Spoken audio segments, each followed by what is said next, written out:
Good. Good evening. Seeing that it's 7 o'clock, Thursday, January 22nd, 2026. We'd like you to note that this meeting is being recorded for live broadcast and televised replay by Bourne TV. If anyone is audio or visual recording, please acknowledge at this time. Seeing none, we will call the meeting to be opened. All items within the meeting agenda are subject to deliberation and votes. Number one on our agenda is the meeting minutes from December 11th, 2025. Mr. Chair, I'll make a motion that we accept the minutes as written. We have a motion to accept as written. Second. Second by Dave. Anybody have any comments? Before? So moved. We'll take a vote. Liz, motion to Yes. accept the minutes. Thank you. Mandy? I'm going to abstain since I wasn't at the meeting. Thank you. Catherine? I'm going to abstain since I wasn't. Abstain. I think I'm abstaining because that was my anniversary. Amanda? I think I was there. Congratulations. Thanks. Well, if you were, we'd be yelling at you. One yes vote. Chris? Yes. Jim? Yes. Yes. Dave? And chair votes yes. Next up, number two, approval not required plan. Mass General Law, Chapter 41, Section 81P. Combine 434 Williston Road and 141 Clark Road, Sagamore Beach, into a single parcel. Welcome. Good evening, Mr. Chairman, members of the board. For the record, my name is Brian Wall. I'm an attorney in Sandwich, and I'm here to present the approval not required request of the applicant 434 Williston LLC and 141 Clark LLC. The plan was prepared by Falmouth Engineering, Mike Berselli, and he's here with me if you have any questions. But essentially, the two LLCs are owned and controlled by the same person, and they want to erase two lot lines to make the lot bigger. And so it's two lots today that will become one lot if you endorse the plan, and it meets all your area and frontage requirements. Thank you. Motion to approve. Second. Motion by Chris, second by Jim. Any questions from the board? We can go right to a vote, right? Mm-hmm. Yep. Okay. We have a motion and a second to approve the A&R plan. Liz? Yes. Yes. Mandy? Catherine? Yes. Amanda? Yes. Chris? Yes. Jim? Yes. Dave? And the chair votes yes. Thank you. Thank you, Mr. Chairman. Is it customary to leave the Mylar to be signed? You can bring it up. We can sign it now. Take it with you.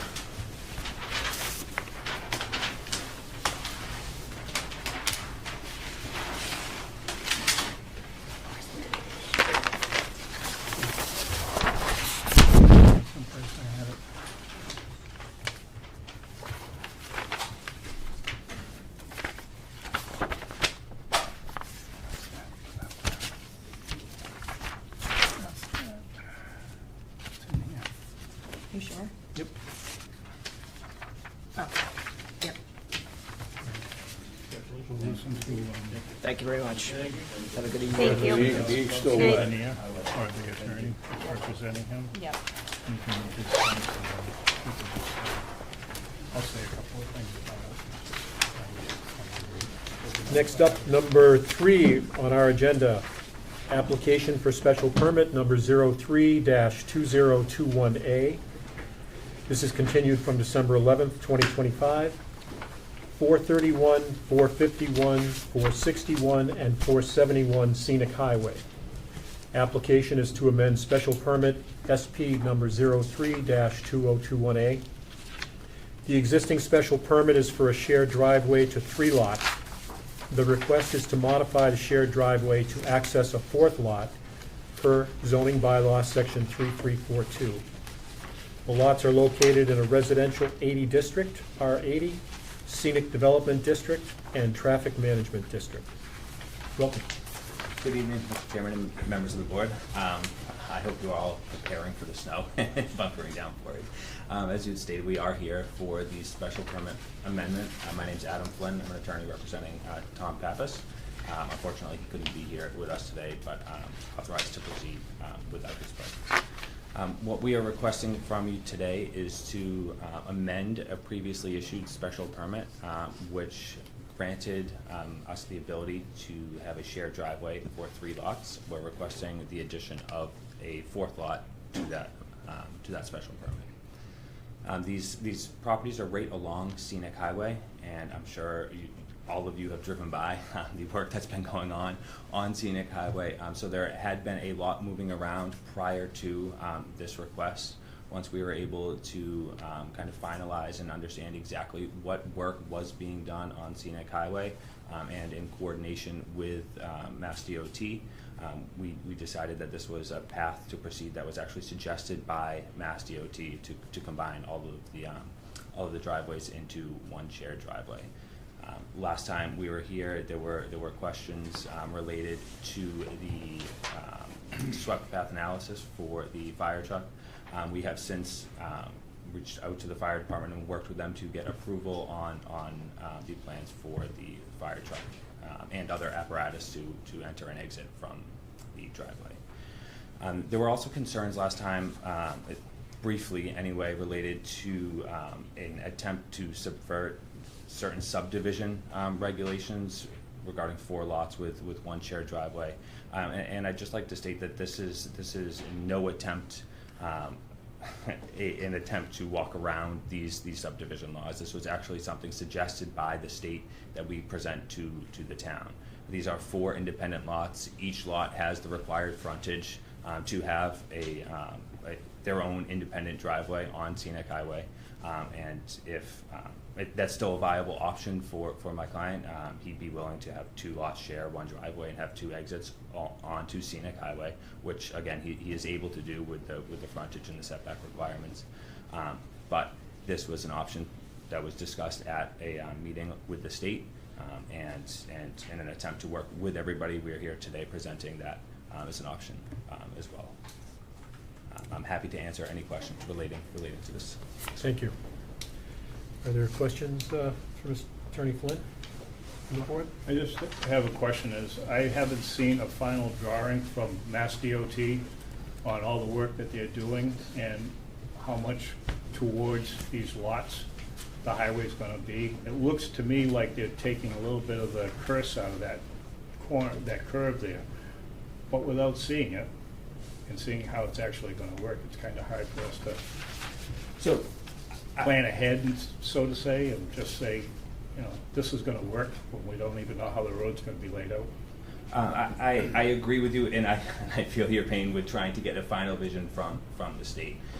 It's evident today that a good portion of the elevation that once was right along the corner of Scenic is completely gone now. And it really opened up a lot of the corner that was there, and the view is substantially better now than it was prior to the work commencing. The portion, I believe, and it's different as you travel down Scenic Highway, but I believe it's 15 feet of the property that is being taken from or via eminent domain, and then a further portion is taken as a permanent easement. I believe it's another 20 to 25 feet, and then a further portion is taken as a temporary easement. And they've taken, the state has taken all of the trees down in that area on the, obviously on the taking, and then on the permanent and temporary easements as well. So the vegetation anyway is completely taken out of the picture. Oh, I've seen the vegetation or the lack thereof, but again, I think it's hard for us to grant another lot coming out on a shared driveway onto Scenic Highway without knowing how that road is gonna actually be laid out. We know that there's gonna be a median strip up, so right away you're gonna have right turn in, right turn out only. But I just, I voted against it before because I just see it as too dangerous under the current conditions. If the new conditions that Mass Highway is proposing improve it, at that time I'd be more likely to vote in favor of this. But right now, it's a crapshoot. So from our position, the alternate would be to have the individual lots or a combination of the two with the exit, Yeah, right? that's Mass Highway. They want you to have a shared driveway because they want to limit the number of access points onto the highway. Right. Because it's just, that makes sense. Did they say they'd approve 2 separate driveways? So they didn't give us an exact answer because nothing was formally presented to them, right? What had been presented to them was the 3 lots sharing the driveway, which was approved, subject to certain conditions relating to the size of the entranceway, as well as an island on the entranceway. And there is obviously only right turn only, and can only come in Did from. they give you any idea when they might produce a drawing? As for a final Layout. final layout. They did not. I personally, I have been asking for a significant amount of time for a final rendering of what the property will look like, including elevations, and we don't have a final copy as of today's date, anyway. And that's my concern, Mr. Chairman and members of the board, is that without actually knowing, and MassDOT is the worst agency in the world to deal with, because they constantly are changing everything. And I get that, that's construction, but without knowing that, I don't see how we can add a 4th lot to that. Without knowing the layout of the roadway, actually seeing it, because as I said before, on this one shared driveway, when there wasn't gonna be a concrete median strip in there, that particular corner, I know of at least 3 fatals that I worked there, and numerous other accidents, because it's such a sharp curve. When people are supposed to be doing 50, and we all know that they're doing 65 or better sometimes. And I just don't see how we can approve this without knowing what's gonna come in the future. So to speak to that point, just a little bit more anyway, I think what we do know is that there is the median, so there'll only be a right turn. Right. Right, there'll That's definitely great. definitely be no left turn in, definitely be no left turn out, which is fantastic. Right. Which is, before we had talked about that, but we know what happens. You can have a sign up that says no left turn, and people are still gonna go, okay, nobody's looking, I'm gonna go. Right. And that's how we get these accidents. Right, right. And well, Again, you're trying to play on something that might be. Can I ask So a question? Yeah. Do you have it's a question for us. Do you have an approval for 3 lots as we stand now? yes. Can we continue the 4th lot? That It leads, wouldn't hold up your construction. that leads into my question, okay? Your initial approval was 3 lots, okay? People on this board drive by that lot all the time, and one day we drive by, and all of a sudden, there's a 4th lot. There's a 4th cellar hole. So what is this? Put the cellar hole in and ask for forgiveness later? So Wait a second, he overstepped his boundaries when he had initial lot for 3. And I understand that Mass DOT and the road trimming has changed a lot of things. But he didn't have authorization to put that 4th cellar hole in, nor did he have a permit. So I agree with Mr. Farrell and Mr. O'Connor that I can't see any approval going forward to this, because we're preying on the unknowns for Mass DOT. So that's just, but that leads into my question was, we gave you 3, you took 4.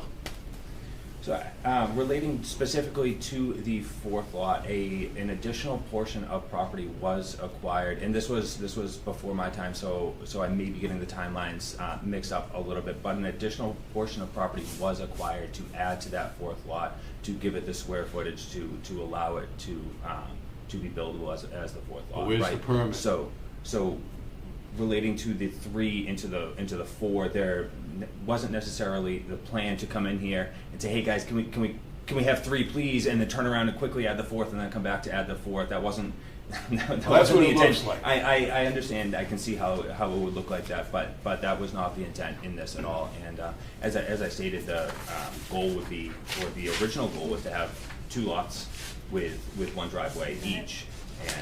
And then we fell into, after the acquisition of the additional property on the 4th lot, and then But see, after discussion. that opens up a can of worms, because if we allow this, which it should be denied, someone down the street's gonna do the same thing and say, you gave it to him, now you gotta give it to me. And that's why we have the bylaws. And if he can't follow the bylaws, I mean, I wouldn't want your job. Catherine? Yes, Mr. Chairman, first of all, I agree with my fellow board members, and I'm really concerned about making a decision without, just because the state says it. I mean, we all know around town the situations that we've approved, and then MassDOT has changed something, and the challenges it's caused with traffic and safety. So I think that reason alone, we should wait until we hear that. But with the addition of the fourth lot, I absolutely agree with what you said, Jim. I mean, that's not okay. And if we, just move into that and approve it, then that opens up a can of worms for everyone. And that's not right, in my mind. So, I agree with you.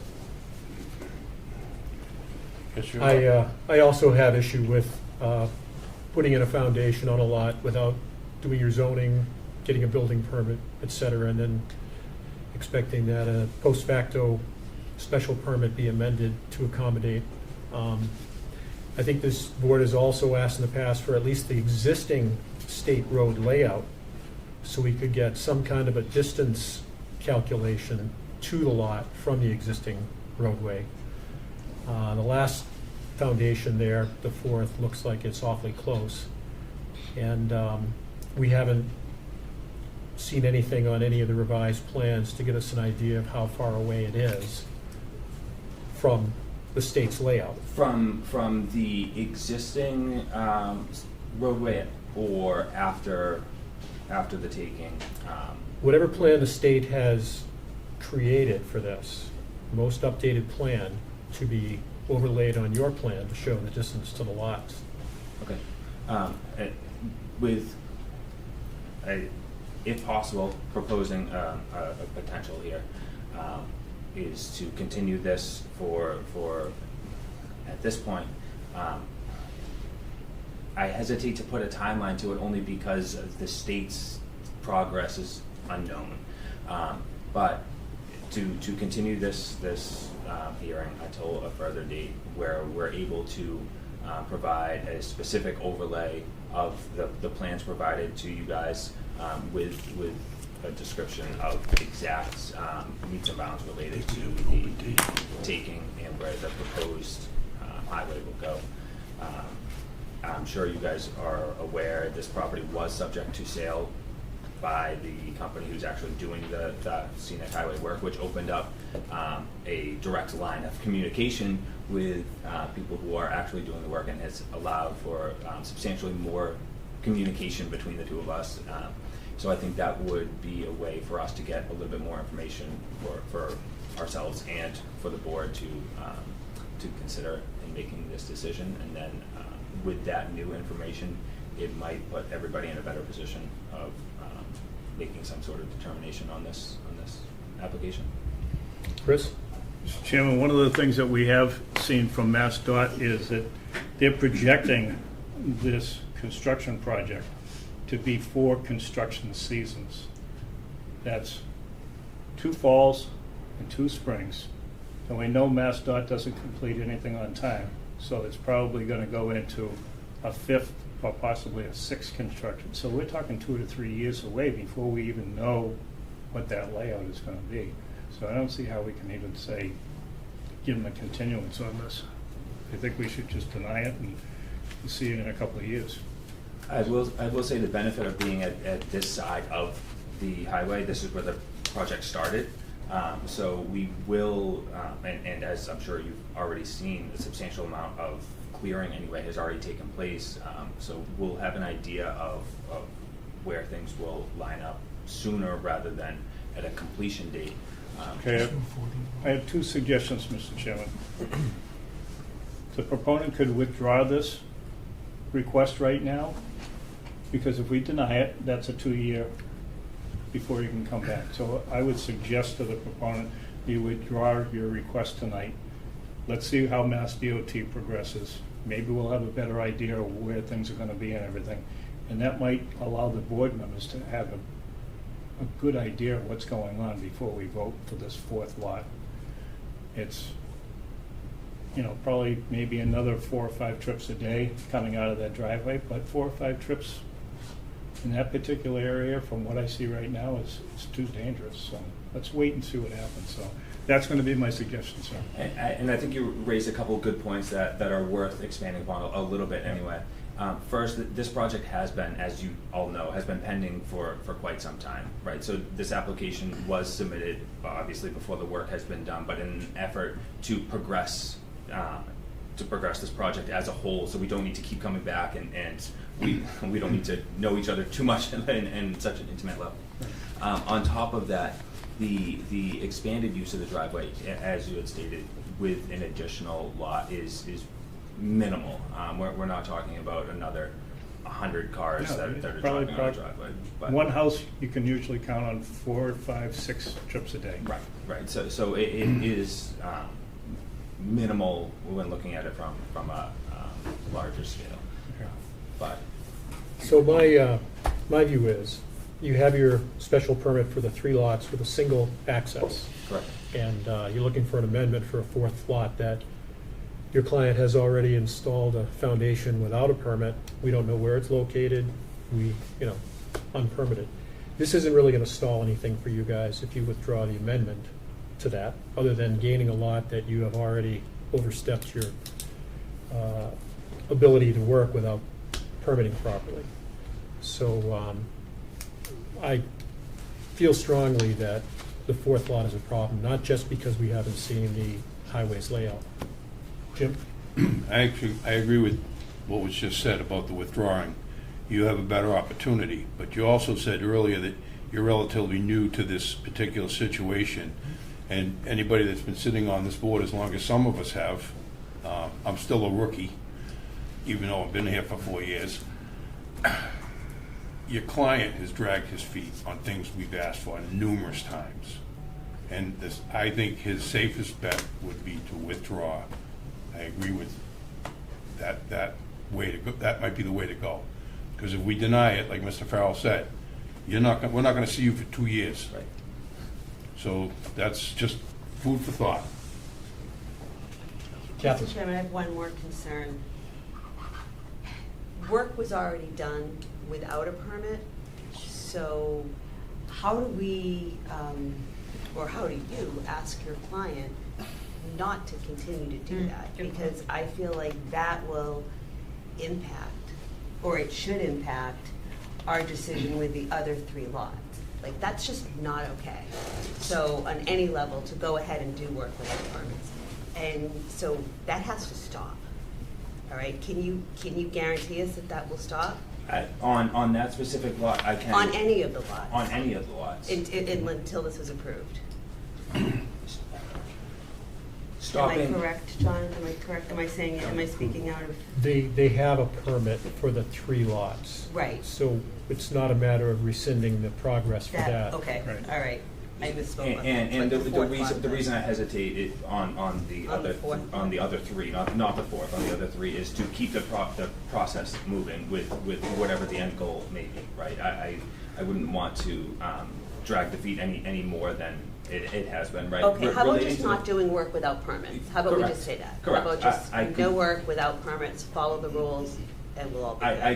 I completely agree with you on that end, and I can 100% convey that message and Perfect. do everything in our power to make sure that stops, doesn't happen, and make sure the correct permits are applied for, granted. Okay, and thank you. are That's followed. really important. I think there was substantial miscommunication between he and not the board. There's being no an engineer. miscommunication to putting a foundation in, okay, without a permit. So there's no, let's just stop there, okay? So, all right, we can move on. The applicant Thank has a you. history. Thank I just want to say one more thing on that, and what Mr. Farrell brought up, very good point.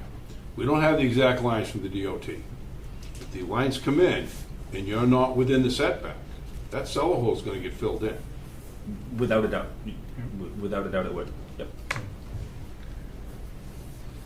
So again, I would Chris? ask the proponent to withdraw his request tonight, or we'll have a vote. On that note, I'd be more than willing to withdraw the request. We will do as much homework as we can and present the board with a little bit more comprehensive request and analysis at the as soon as we get the Well, information. you're working with MassDOT, so it's not gonna be a big rush. It's- Unfortunately not, but we will do what we can to. Sean, do we need another continuance, a waiver? No, not with the, we have a waiver, so We we'll already just- have a waiver? with the Okay. withdrawal, we don't, because he'll just have to reapply sometime. If there's anything formal that you need from me, I'm more than happy Okay, to yeah. fill it out or I'll pass let it you away know. as soon as I can. No, I think we should probably have a vote just on the withdrawal. Yeah, Just sure. so We'll take a vote on the withdrawal, and is there anybody in the audience that had any comment for this?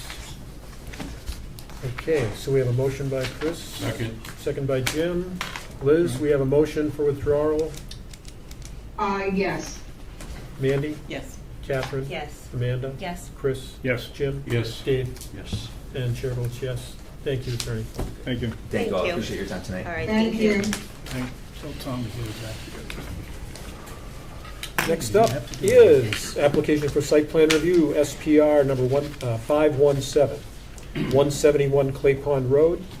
The application is for the construction of a new Bourne South Side Fire Station in a B4 district. The structure will be 11,831 plus or minus square feet. Very exciting. Welcome. Well, thank you for having us. We have our entire team here today, and my name is Richard Pomeroy, and I from Pomeroy Associates, and we represent the town of Bourne as their owner's project manager. We thought it would be healthy to talk a little bit about the project and history before we got into the application. This project is meant to create a new fire substation on the south side, south of the canal. And currently, there are two stations south of the canal, one in Pocasset, which is mothballed and closed, and one in Monument Beach that is on, it's on life support at this time. The firefighters are not working in the station, they're working out of a trailer. Both locations are in the extreme flood zone, and they're both in need of replacement. Over the last 8+ years, the town has endeavored to find a parcel south of the canal that meets the needs of the fire department. There's been a lot of steps that have been taken to do that. There was a response time study done by a nationally recognized engineer who does response time studies for departments. There were 4 requests for proposals, RFPs, over a period of 3.5 years, searching parcels of land to build this property on. From a municipality, a town can't just go out and purchase a parcel. They have to do it publicly, and so the RFP process is a legal requirement. We did that 4 times to seek responses, and we looked at a number of parcels, a number of town-owned parcels, a number of private parcels, and nothing checked all the boxes. The response time study is one of the most critical components to this. The fire station the desire is to have it in an area that you can respond to a certain number of calls within a certain amount of time, and the goal is to try to get a location that maximizes or minimizes your response time for the maximum amount of calls within the town. It's a rather in-depth study, and during that study, which was conducted back in 21, there was a parcel that was looked at Clay Pond Road, not this subject parcel, but another one, and it identified that area as being the ideal location for a fire station, for a substation. The other component to that is, so as we went through this process, 4.5 years of looking at parcels and negotiating conversations and looking at town-owned parcels as well. We looked at options at Monument Beach. We looked at options at Pocasset, but they did not rise to the top because they're in the flood zone. And we've seen over the last couple of years some of the natural disasters in Florida and in California. We've seen the pictures of floods and fire stations in the middle of the floods. And you sit there and you go, why would they build a station there? Well, this is what we're trying to avoid. So the Clay Pond site checked all the boxes but one, size. The building is designed to accommodate not only the needs of today, but the needs of the future. This building should last a good 70 years. So we've built in growth to the building size. We're accommodating for storm coverage, for mutual aid, and all of the like. So the facility meets the needs of today. It meets the needs of today during storm events in areas of need, and it meets the needs in the future. Unfortunately, the footprint to meet those needs is requiring us to ask for some relief, and that's why we're here today. The other component that's really driving this is that the bridge replacements are coming. And you have one station that's closed, you have one that's limping. And you need coverage, you need protection on that side of town, and the taxpayers deserve it. So we've been pushing very hard to get this project moving forward. We talked about the building footprint a little bit, and we have a project architect who can talk a little bit about that this evening as well. There's been comments that we can go to a larger or a 3-story building, or we can decrease the footprint size.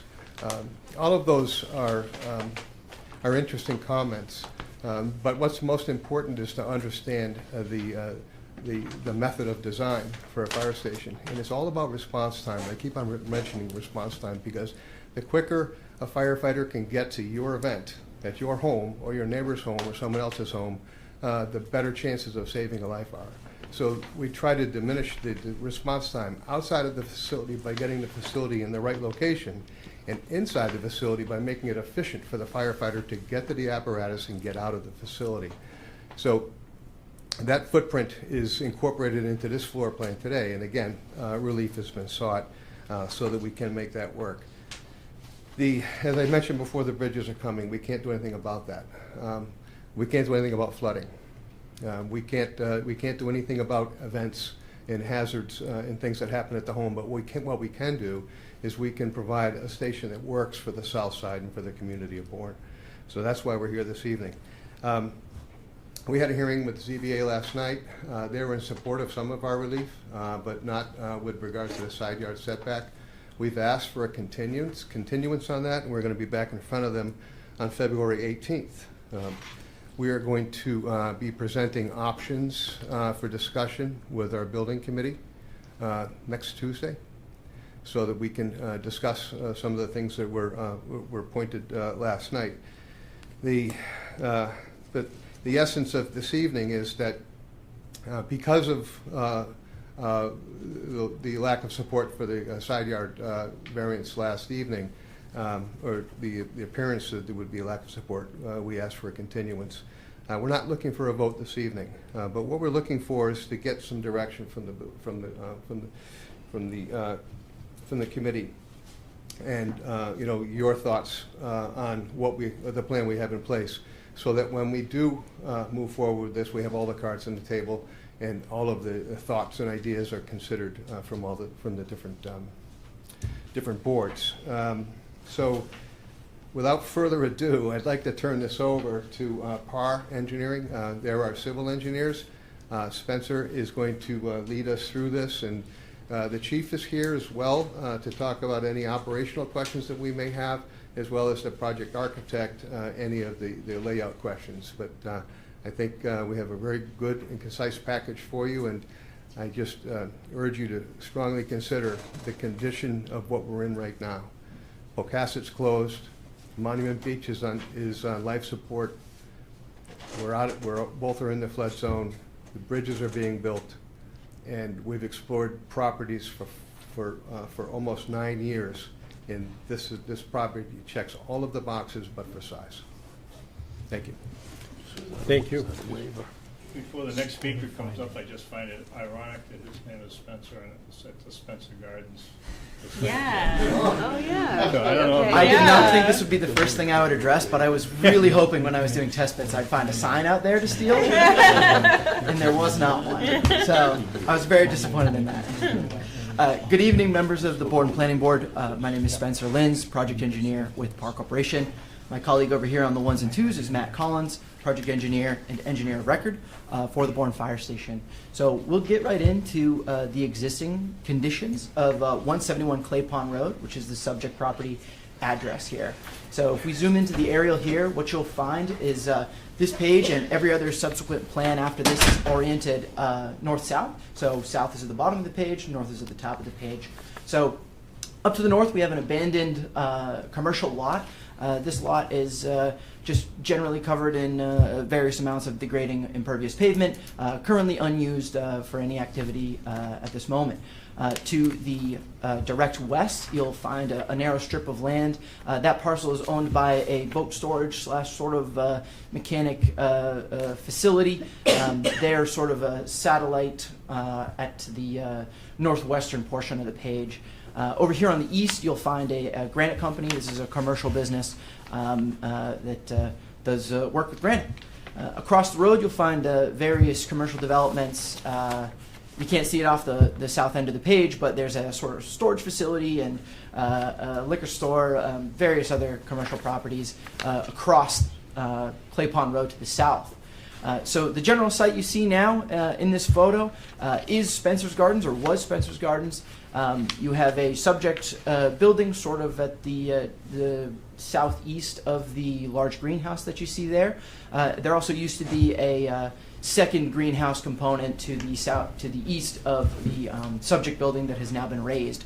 So just want to be very clear that the buildings that you see here no longer exist since the town of Bourne has come into ownership of this property. All of the structures on site have been raised. The entire site as it exists now is essentially one large gravel lot. The site as it existed in this photo was still basically one large impervious lot. Of course, you had buildings when this photo was taken. So the site itself, you can't necessarily see it on this photo, but from the southwest to the northeast is the way the site generally pitches. Along the eastern property line, you have essentially what is a one-to-one slope that straddles the property line. Generally to the northeast end of the site, you have just a rough grade difference of 10 to 20 feet. Clay Pond Road itself, the pitch of Clay Pond Road itself is from west to east. So you have about a 5% pitch in front of the site. Makes some of the grading that I'll get into a little bit later a little bit difficult, but we were able to manage some of the site access for the fire apparatus well enough. So moving right along, we'll get into the general plan. So this will be the proposed conditions of the site that we're going to dive into. So the building footprint that you see in front of you is 11,831 square feet as it exists in that plan. This is the proposed layout of the building. We'll have Kyle from Secotio sort of at the end of my speech get into why this footprint exists in the way that it does. There's a lot of hard decisions and spatial needs that are required of a fire department to function properly and save lives. And this building has a lot of those decisions baked into them, and Kyle's the guy to talk about that stuff. So we'll get into that a little bit later. So south of the building footprint, between Clay Pond Road and the building itself, is a concrete approach apron. This is an approach apron that's structurally sound for apparatus to spend time maneuvering on, parked on, whatever the fire department sort of needs. That concrete approach apron is supposed to provide sort of a level access into the fire station bays. To the west of the building footprint, you'll see an access drive. That access drive is intended for fire personnel only to access sort of around the site to the parking lot to the north. As you can see in this parking lot to the north, we have just general parking spaces being provided, general access into the building in the form of sidewalks. And to the very northwest, you'll see sort of what is essentially going to be a snow storage area. What this sort of gives us the advantage of is being able to run the plow all the way along that access drive and just pile snow in that northwest end. And of course, what this also gives us the benefit of is having those melt waters end up in the stormwater system, which I'll go into a little bit later. So that is sort of what we're looking at for the site, the general site layout. What I want to get into is parking here. So at the southeast portion of the site, you'll see 4 spaces. Those spaces are generally intended for public access. You have the one required ADA space for the site located there as well. Of course, with this being an emergency response piece of infrastructure, you need some public access out front in order to, give this like sort of emergency scenario some life, so that if somebody was in trouble and sees the fire station, they're able to pull in directly in front of the fire station and run in for whatever emergency needs they may have. So critically important that we have parking spaces out front like we do. So as you go out back, like I mentioned earlier, you have 15 additional spaces out back. This is for fire personnel. So I really want to get into the needs of the personnel needs of the station real quick. Obviously, this station is not going to be fully manned like the main station is for the main headquarter fire stations here north of the canal. But you don't just look at, when you design any piece of infrastructure, what the needs are. Rick got into this just now. You don't look at what the needs are right now. You look at what the needs are going to be over the life of the piece of infrastructure, whether it be a sewer system, whether it be a fire station, whether it be a bridge. Classic piece of design advice is design for the future. So current staffing needs are really only about 3 individual fire personnel at a time currently. And if you extrapolate that out when you exchange shifts, you have a maximum of about 6 individuals who would need to park at one time on the site when you exchange shifts. Looking deep into the future and looking at the most extreme personnel scenario, what we've been communicated on is that you would have a maximum of 8 fire personnel in the absolute extreme staffing scenario, in the absolute extreme weather scenario, all hands on deck sort of deal. You would need about 8 fire personnel on hand. And if you extrapolate that out when you exchange shifts, you would need about 16 fire personnel exchanging the site at that time. So as you see, we've provided 19 total spaces. So we're sort of, a few above that sort of minimum calculated need. Obviously, the way the Town of Bourne bylaws work, a matter like this, if it's not explicitly called out in the zoning bylaws, a use like this, it gets kicked over to the planning department. So that's sort of our justification for the parking that's getting provided here. So getting into the, it looks like I discussed the access drive. One thing about the access drive, though, that's critically important is even though this is a fire station, you need to access it with fire apparatus in order to save the fire station should it need saving.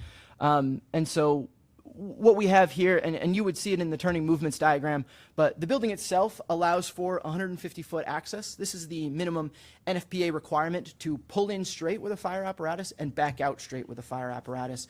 So that minimum access for fire apparatus is being met, in addition to the walkable distance from that 150-foot drive. I believe it's another 150 feet you have of walkable access that you need. That brings you to the other side of the station. So the station is, within the NFPA guidelines of fire apparatus access. In addition, obviously, the fire apparatus are able to access the site, turn around, back in from both directions, able to pull in directly. All of these plans were provided as a part of the response to comments that were sent over, I believe, earlier this week. So I would be remiss if I didn't just echo Rick's sentiment about some of the relief that is being requested both by the zoning board and by the planning board. Of course, we did request 2 bits of relief last night from the zoning board, obviously the side yard setback and the height variance. We're still sort of exploring our options right now with the ZBA, with the sort of results that came out of last night and the continuance that came out of last night. The biggest takeaway, I would say, for this board is that while changes will likely occur, the same layout of the station, the same layout of the site will be maintained. We need fire apparatus to directly access Clay Pond Road. We're going to need parking somewhere, and the most space that we'll have available to us is in the back. We're going to need to access that. So the general site layout that you see here will likely remain mostly unchanged. We would not expect any sort of drastic changes as a result of, sort of answering to zoning concerns, which we intend on doing. So with that being said, the relief that we're requesting specifically from this board is for lot coverage and for open space, in addition to the loading dock waiver. So the biggest thing to get into with both open space and lot coverage is that they're both directly related to the amount of impervious you're proposing on site. Obviously, lot coverage has to do with the amount of the site that the building is taking up, and then open space is directly how much green space you're providing. So we're dealing with a 40,000 square foot site, give or take 50 feet. So we're not working with a whole ton here. Less than an acre is a really small postage stamp size footprint. Obviously, the lot itself is not entirely square, so there's some corners of the site that are also not really usable for anything like this direct public safety infrastructure. So one of the big reasons why we need this these critical bits of relief is that the station really needs to be the size that it is in order to provide access in and out of the station. And I don't want to take too many words out of Kyle's mouth here, because I'm gonna kick it over to him later. But you need these safe zones, you need clean zones, you need access. These personnel have a critical role here to play in society, and they need to be able to traverse the building that they're occupying in a quick fashion. So the size of the building that you see here is of the utmost public safety importance, and Kyle will get into that a little bit later. In terms of open space, as I mentioned previously, we need all the hardscape that we're kind of showing on this plan already. We're dealing with very large vehicles that need a lot of turning radius, that need a lot of places to go, places to move. They need to be able to pull out, in an efficient fashion from the site. They need space to maneuver to pull back in and not impede traffic. And the personnel need to be able to get in and park. And this leads to a lot of hardscape, right? And we're dealing with a postage stamp size lot. And the unfortunate nature of it is, if we had the option of a larger lot in front of us to provide all the plantings and all the green space in the world, we absolutely would be. But as Rick mentioned earlier, the town was put in this unfortunate position of not having any land available to them that would provide a lot large enough to meet this requirement. So this is the ask that we're making. I'll get into the landscape plan a little bit later, but we're trying to provide as much green space here as possible. We're trying to plant as much as we can with the space that's available to us. But the inherent nature of this ask is that we very much need this relief to provide a critical piece of public safety infrastructure. So I won't go into the loading dock waiver too much. We need the waiver for the loading dock requirements. This is not a commercial business. We're not going to be hauling supplies in and out of this place too much. Like I said, in the current staffing conditions, we have 3 people on staff at a time in this station. In terms of getting materials in and out, we have access at the side of the building. Any sort of delivery truck would be able to get things in and out of the building in an efficient manner. So we are asking for that waiver for the loading dock. Matt, if you want to move us along to grading, drainage, and utilities.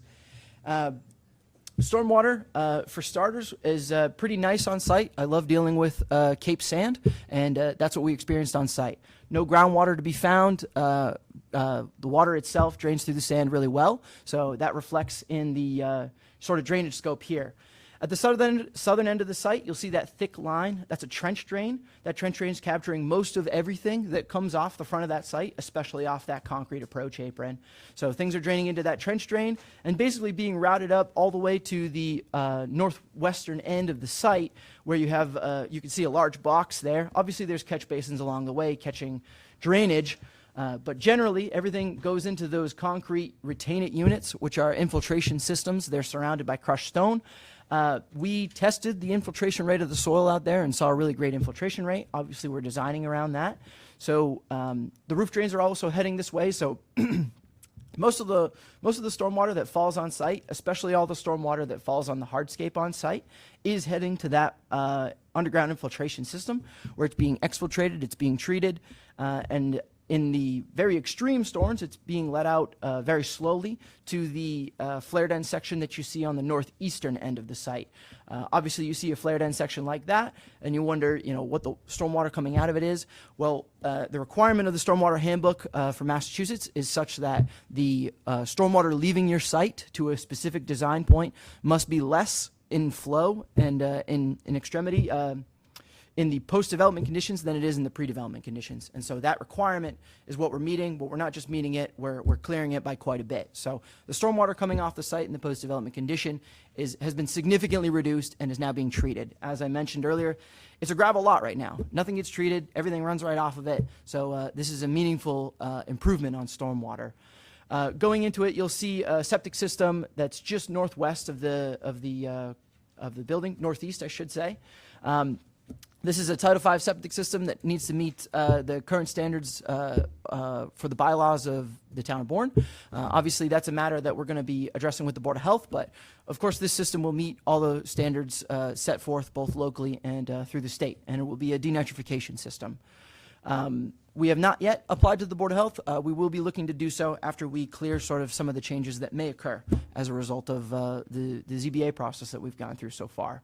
So every other utility that we can sort of mention on site, you're going to see underneath the access drive to the west. You're going to see electric lines, gas lines, you're going to see water lines. All these enter into that western side of the building. Mostly don't present too much of an issue. It's really great to run one trench on the site and sort of localize all of your utility infrastructure. Obviously, you'll see some generators, you'll see some transformers, you'll see some AC units, HVAC units, mechanical pads generally for various needs to, run a station of this size. So that is generally the utilities plan. We'll move over into the landscape plan.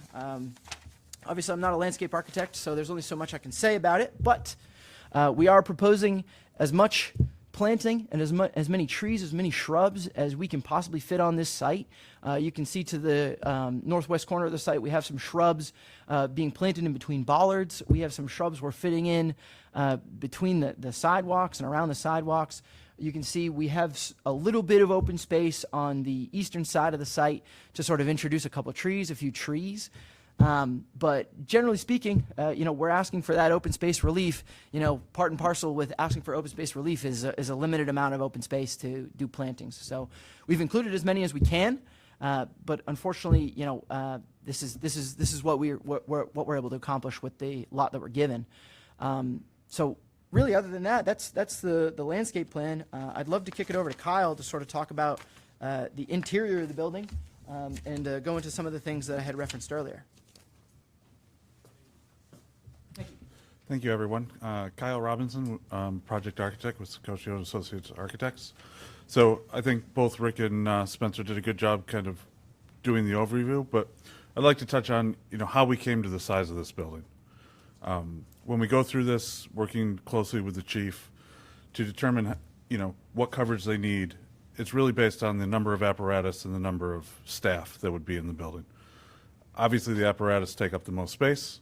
So we spend a lot of time going through, now what's going to be in there, what apparatus they have, what they could have in the future, having space for mutual aid. Some towns come to cover and they bring a ladder truck. If you don't have room for a ladder truck, they just park it wherever they are. Allowing that kind of interaction with the neighboring communities is important as well. So 2/3 of the first floor, the footprint of the building is apparatus bay. It's open. We have 4 bays in the front. We'll call them double bays, depending on what piece of apparatus you have in there, but you could put 2 engines back to back. You could put a tower in there and still have room for a boat. There's boats, there's SUVs. They have all kinds of different pieces that go in there. And we have a side door, which is more for an SUV, a deputy that's on staff here, or some other crew vehicle that is not a major fire truck. And then other than in, I guess it's the southeast corner, the entrance, there's a small watchroom, which is really the command headquarters for this. This is where they spend their day, essentially. If they're not on a call, they can register all the calls, they see everything coming in. And it's the public entrance. So if somebody does come to the station, this is not a station that is inviting the public. There are no permits. This is walk-ins, emergencies, people lost. That's the kind of public interaction that they would have. The remainder of the first floor is about the equipment and making the station function. So, as if you're not aware, when they come back from fires, they're contaminated. It's been proven they're around carcinogens all the time. A lot of times not even knowing what they've been involved in and what's on them. So the lower level is really about being able to control that, separate it from the living quarters where they can spend most of their time.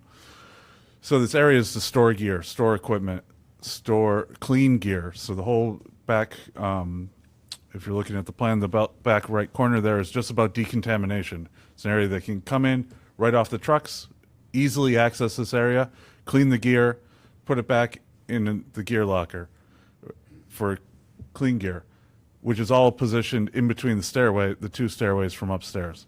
So it's all about how can they go through this as quickly as possible? How can they get equipment? If they go out, use equipment breaks, they have to put it back on the truck. A call could come immediately. It's all about how quickly they can turn this around and be ready again. There is, you can see in the upper middle there, we have put a wellness center for them. It is isolated from these more hazardous areas. Again, it can go in other places, but if they're going to have weights and work out lower level is much more efficient than trying to build a structure that can accommodate that on higher levels.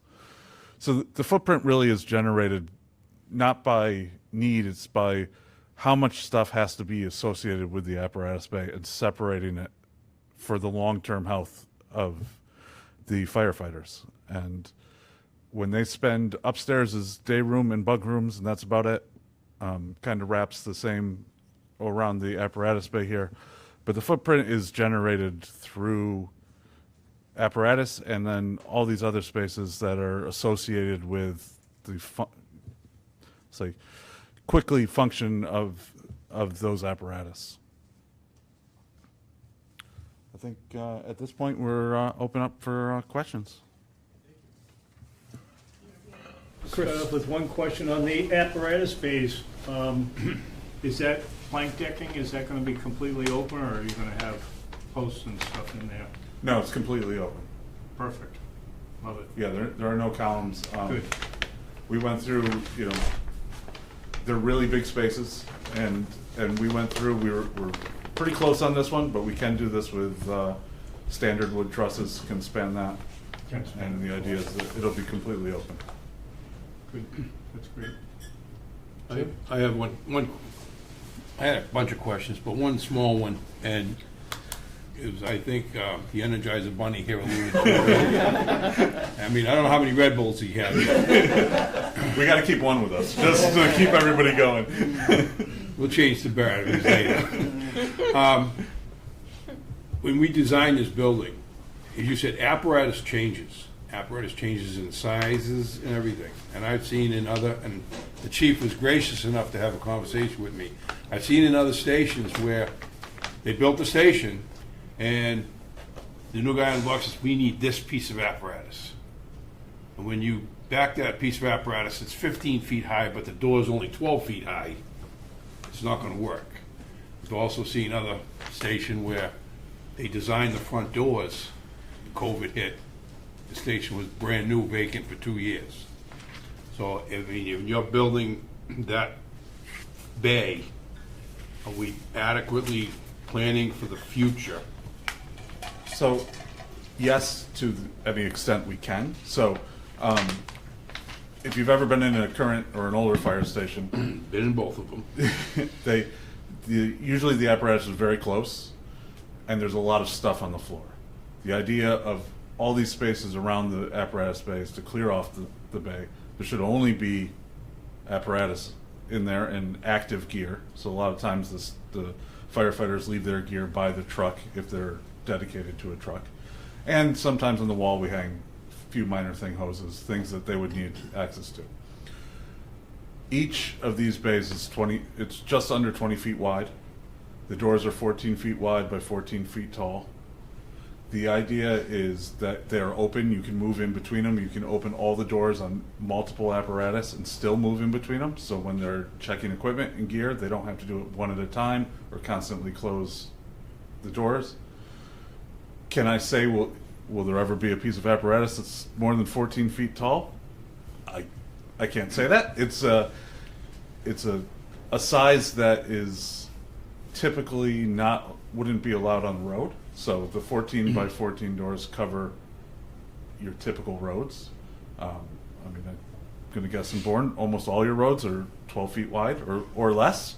So as far as width, I'm pretty confident that you won't get a truck that's wider than 14 feet, because it won't be able to drive through most streets. I can't promise on the height. And the next question is on the northeast slope. It slopes down. We're building a wall, retaining wall to keep that slope up. So yeah, I can definitely talk about grading there. In terms of the retaining wall scope, it's only relegated to just one small portion of the site that's east of the building. So you can see right where Matt is pointing. That's the only scope of the retaining wall on site. It's sort of just needed because there's a steep slope that straddles the property line, and it's less than 4 feet tall in most areas. The northeast corner of the site that you're referring to doesn't contain a retaining wall. It's just a 3-to-1 slope to chase down to grade. And I also wanted to actually address your previous question as well in terms of site access for apparatus. This is something we look at very deeply in terms of apparatus, obviously because like you have a very wide wheelbase, you have a very long piece of equipment. If one end is higher than the other and you have a 1% slope, well, a 1% slope across a 50-foot apparatus is a whole foot, that you gain in elevation. So what we try to do is keep the access into the building at 2% or less. And so you'll see this concrete apron that you have out in front.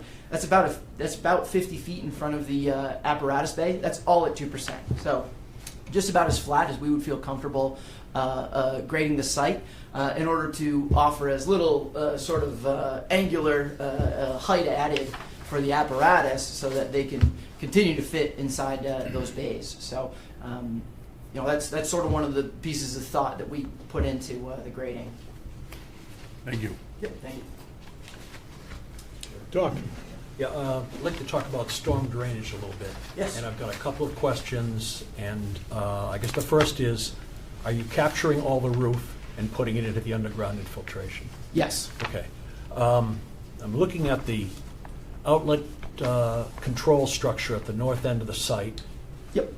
And then there's the outfall structure over at the northeast. Yep. And what really caught my attention is there's an 18-inch pipe between them. So 18-inch high density. Yep. Connecting them. That surprised me. So Yep. can you talk about the design storm?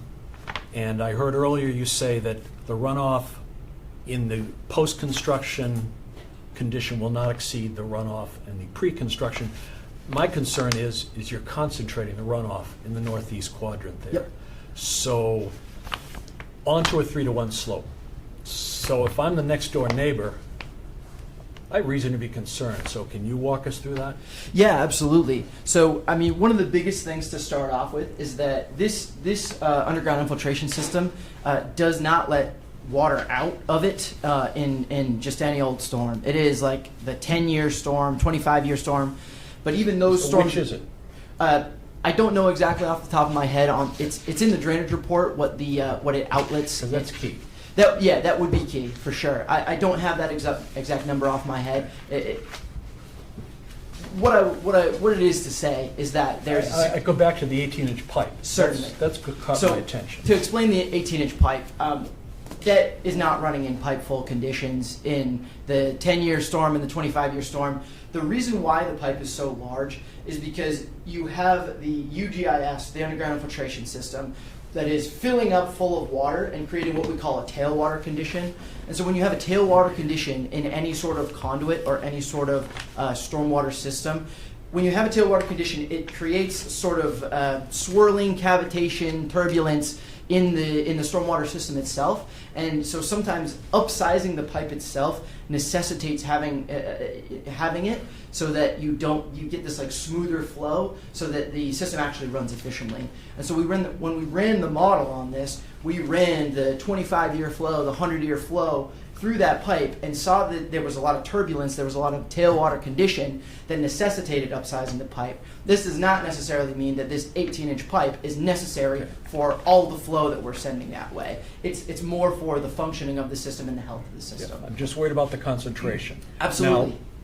Now, I would never tell you how to do your job, but Certainly. could you put a drain manhole and turn that towards the southeast and, I don't know, retain it up there?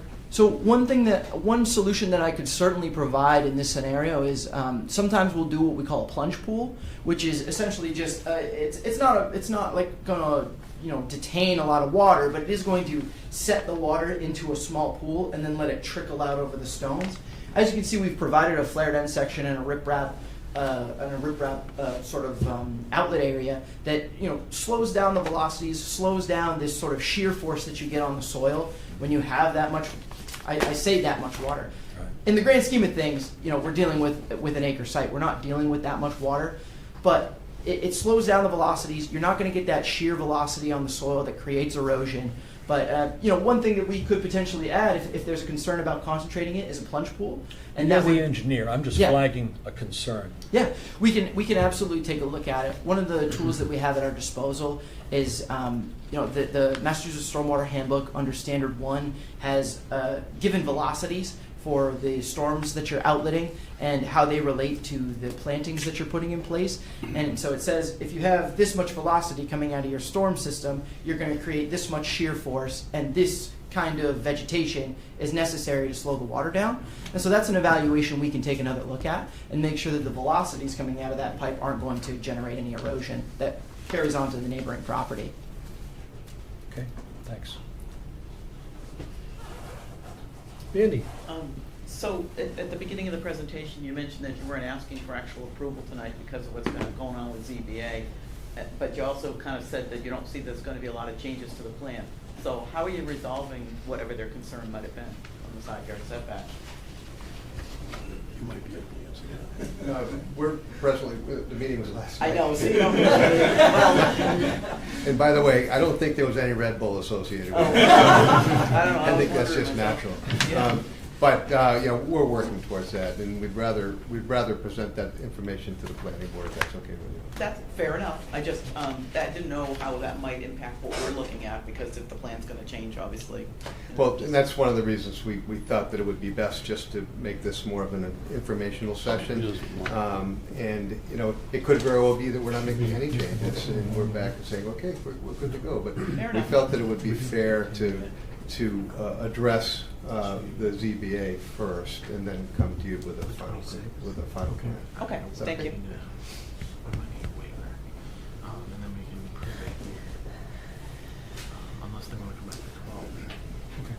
are there any other questions by the board that we can address? Yes. Doc? Combination engineering and landscape. Any outside spigots on this building? Outside space. It's a comment. Yes, and so there'll be regular, at least a couple regular outside spigots, and we'll work whether there's also, it could be fire apparatus spigots, but yeah, there'll be access to water on the outside.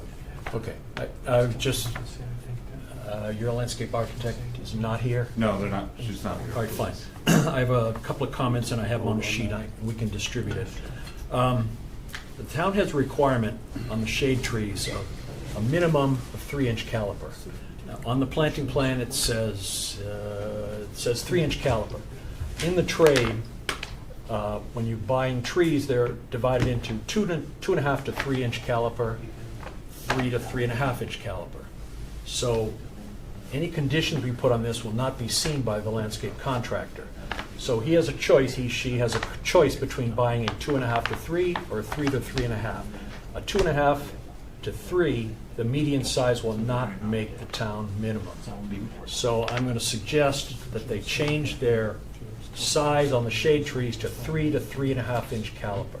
Yes, that's reasonable, I don't see any. Down in the shrubs, you have a number of 5 gallon, 3 gallons, and so on. That's all fine, but the town has a regulation that the minimum size at the time of occupancy will be 24 inches. So no one here wants to do the translation between a 5-gallon container and that size, a 3-gallon container and that size.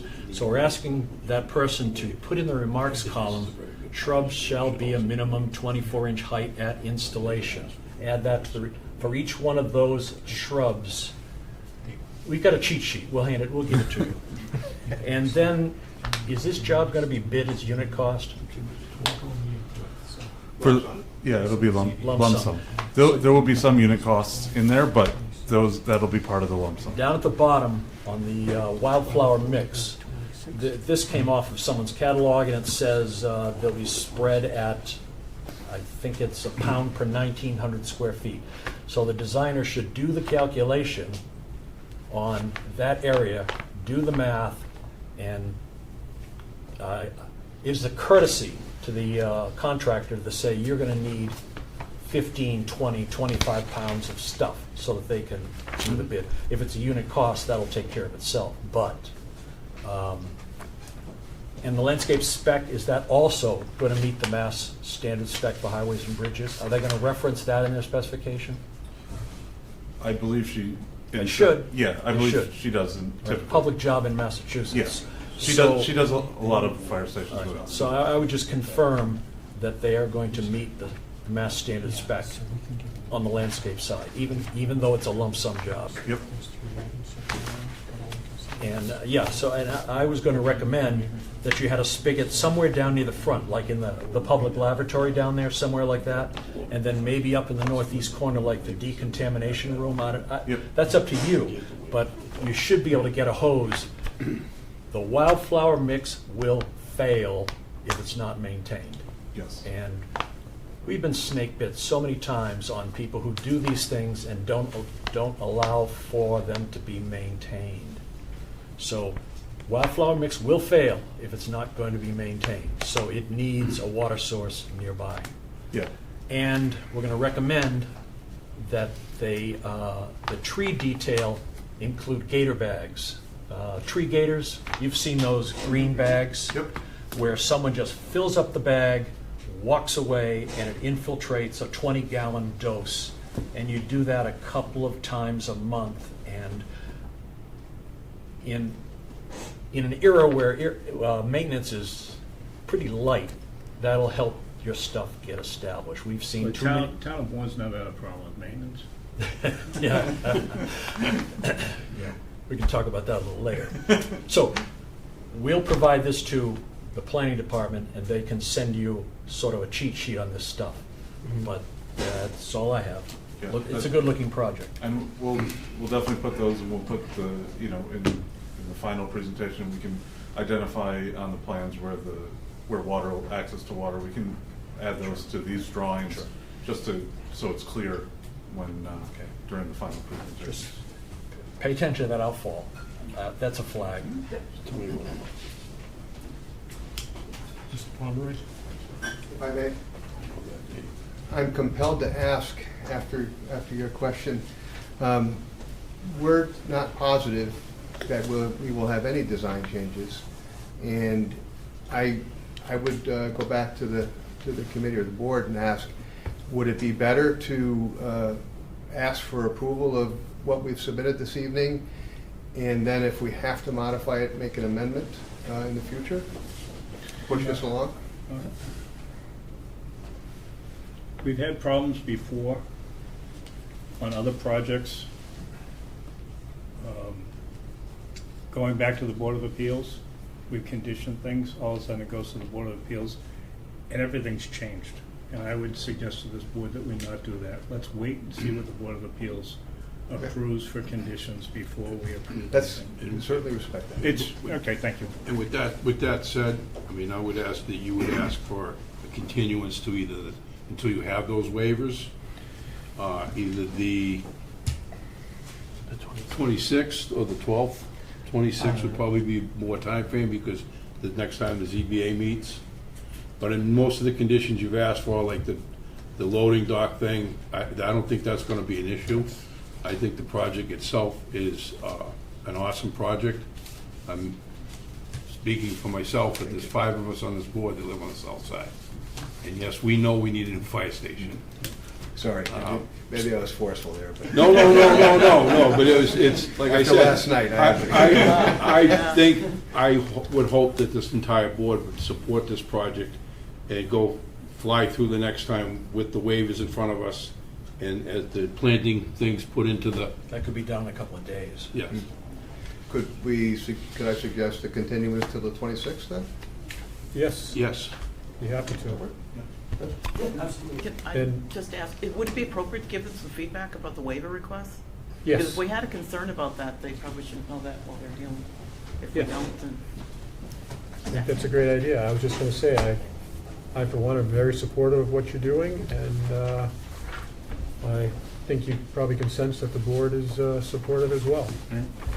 Anybody have any, Chris? I have a couple of things, and I did tell the committee prior to the meeting outside that I was going to be a little rough at times, but my only concern is, I know you, this committee, I respect the committee, I've been on several different building committees in the town of Bourne, is that you've looked at a number of different sites, looking for response time, which I totally understand. I was on the other side, I was the blue lights and not the red lights.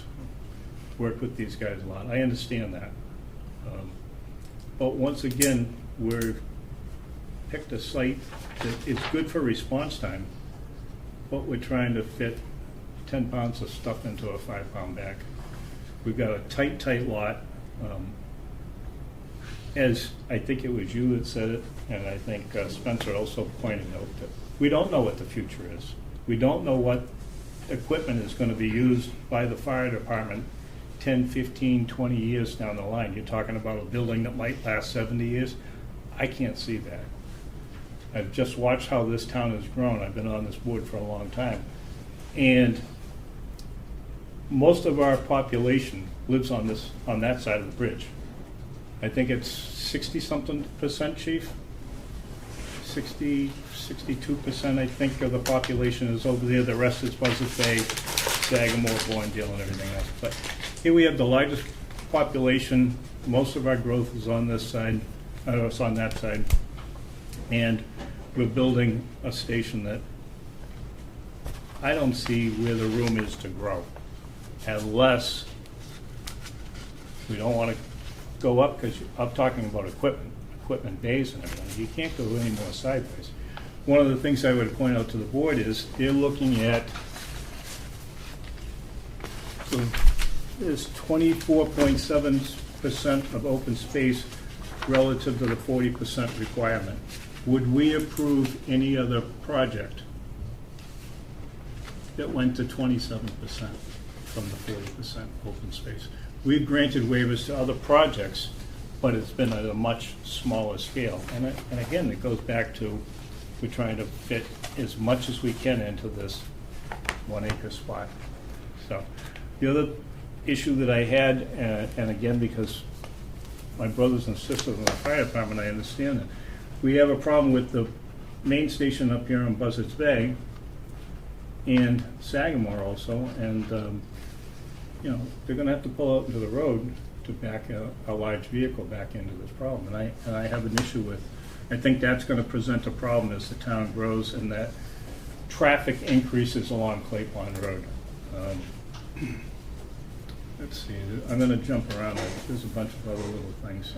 I'm glad that the bays are all open space, no poster and stuff. That's, I think, is imperative. The side yard setback, again, would this board approve any other project which only provided 15 feet of side lot setback instead of the 30 required? We might reduce it down a little bit, but I don't think we would ever go down to 15%, unless it was maybe in this downtown area.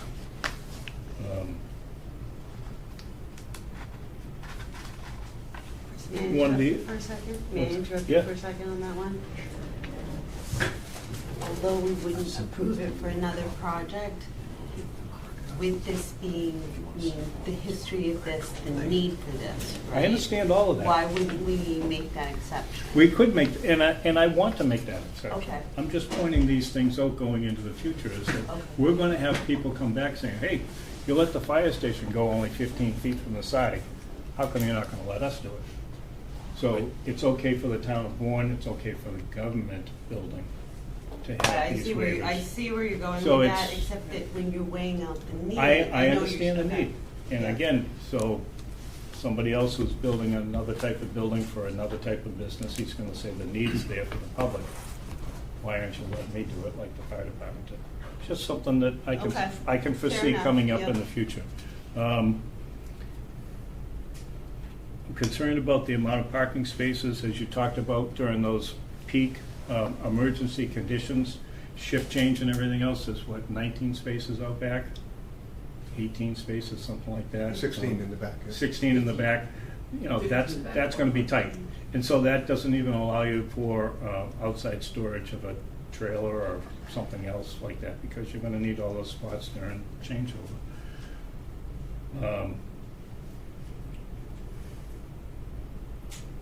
Other towns coming in to provide coverage, I can see a huge issue with that, again, because the space is so tight.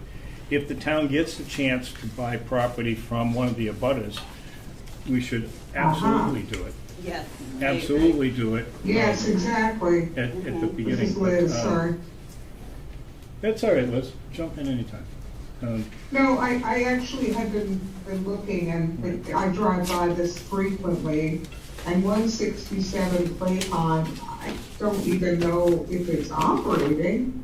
Yeah, I know what you're talking You about. know? The old Yeah. motorcycle shop? Yeah.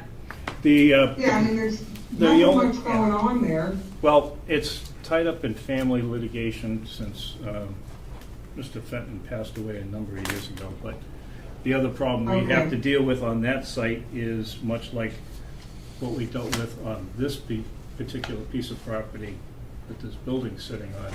And we had 21 East problems, and here we are 20 years later still dealing with that.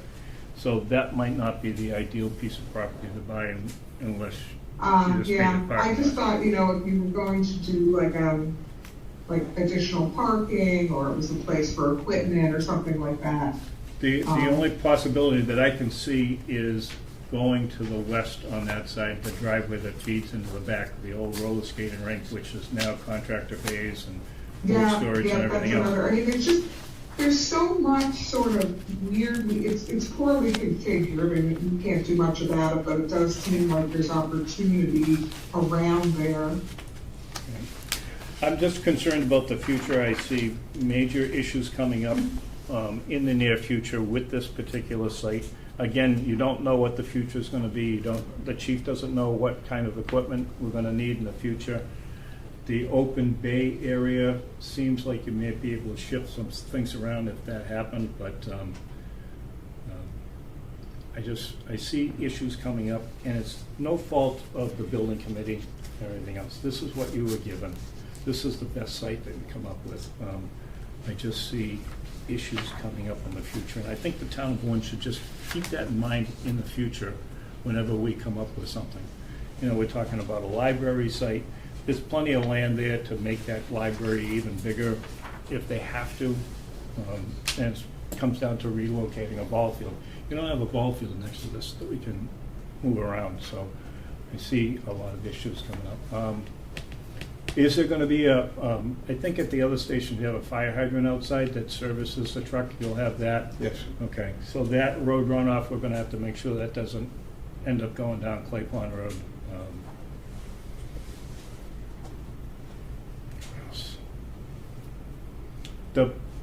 The apron out in front of the building, will that have a heat pad in it, or are we going to just rely? We're not designing heat. I would suggest that be done. Code doesn't let you put heated slab outside the building anymore. They don't. Energy code. Isn't that Energy code. energy code, even if it's electric and you only use it here and there? I mean, I know like I think Sagamore has what, a hydroponics system in it where it runs the fluid through and all that? Yeah. I remember when they were building that, and I asked them at the time, you're doing it for the apron for a truck that's going on pretty flat, but there was no hydroponic in the sidewalk where people walk, and I was kind of concerned about that. But if that's not required anymore, allowed anymore because of the energy code, so be it. I'd have to double, I know we're talking about an alternate to have the floor inside the apparatus bay heated. You cannot run that system. To get to an electric system, they're relatively, they take up a lot of electricity to run those. They do, but the only thing is with those, you only have to put them on when you need it. And The electric ones. I'm not 100% sure if the electric is allowed. I know Okay. the other systems. I would are not research it. allowed. Yeah. I would take a research it, look because at you can certainly put it in, you don't have to, I mean, I know other buildings that have them. We're getting a cold snap, we're getting a foot of snow now. After the snow is plowed, they flip the switch, within 24 hours, everything's gone, and you don't have problems, so. Other than that, again, no fault to the building committee or any of the people that have been working with them. We've got what we have, and it's a small site, and I'm concerned about how do we expand going forward, so.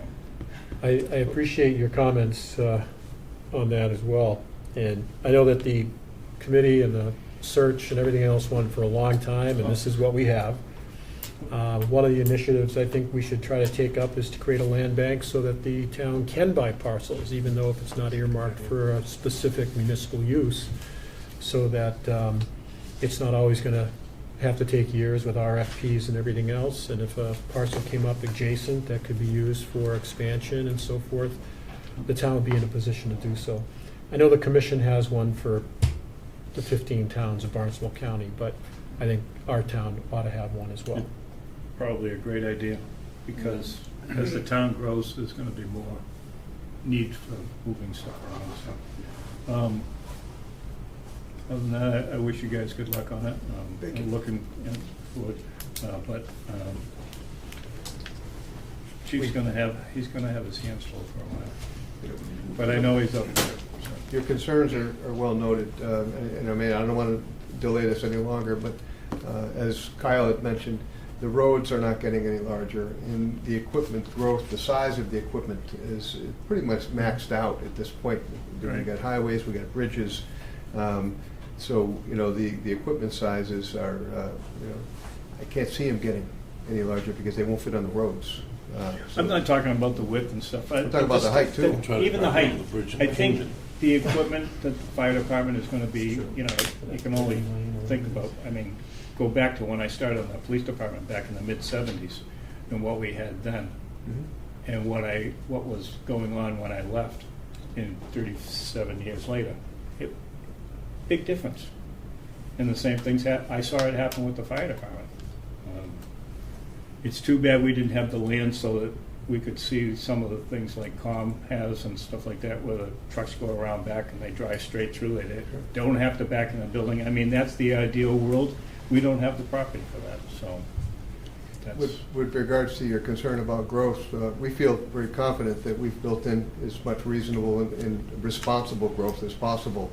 I surely wish that other communities spoke the way you do about growth, because most communities are making us right-sized buildings without planning for growth because because they want to keep their budget low. I saw it in my, well, now it's be 50-something years, but I saw it then, and what happened at the end, and they didn't plan for the future, and then they all went, how come we have to spend all this money again? We built that building 15 years ago, and then they end up raising it and doing it again. so. Or you have departments that, when they plan inefficiently like that, they move in, it's too small. So like I said before, we feel that we've incorporated, you know, effective and responsible growth into this building. And the other thing I think we're gonna see is, the chief's gonna see response times change drastically with construction of the bridges. It's gonna be a huge, for the entire town, for everybody that lives in this town, but more for public safety, because we are bisected by the Cape Cod Canal. And we have to, the chief has to provide coverage for two sides of a bridge. And right now, if something happens on that bridge, we got a big problem. Sure. I mean, I saw it during Hurricane Bob, when the police and fire department were pretty much going 24/7 for 4 or 5 days. And we had a lot of flooding issues and everything, but the bridges became a big problem at that particular time. Well, we're aggressive. I love talking schedule. We're aggressive.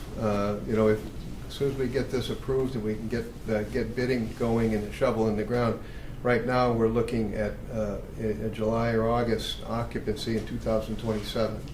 So we'll be a little bit ahead of the curve. So you're looking like an 18-month?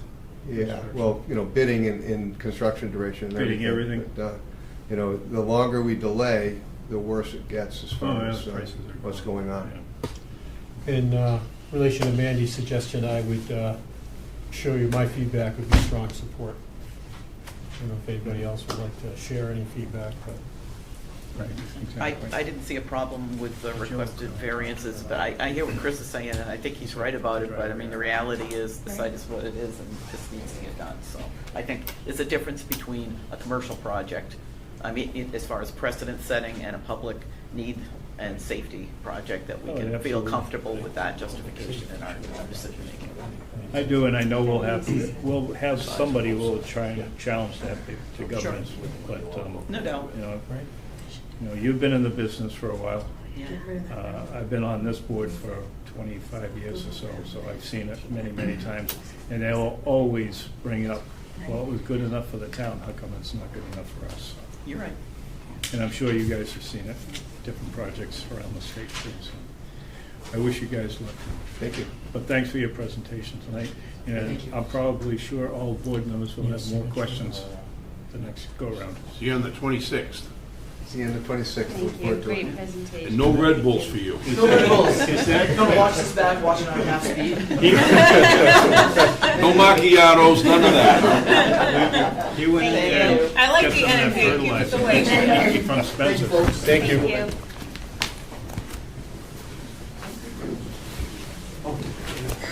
Sean, you're good with the expedited version. Thank you. Thanks. Is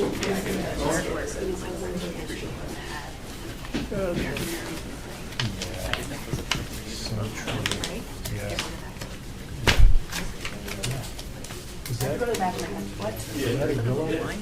Yes. Yeah.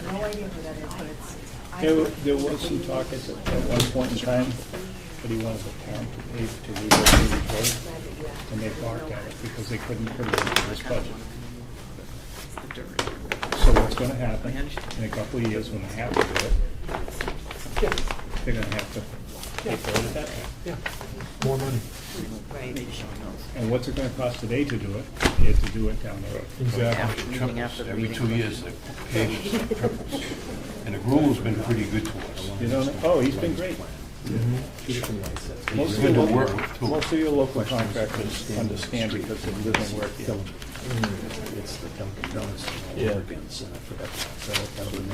Okay, we're gonna go on to this Yes, please. zoning amendments for town meeting? Yep. Next up. What's that? Evelyn speed reading. Yeah, well, I'm just gonna do a short presentation so y'all can be on the same page, and then we can talk about what we want to do here. Item 5, Oh yeah, you want to say that? discussion on proposed zoning bylaw amendments for annual town meeting 2026.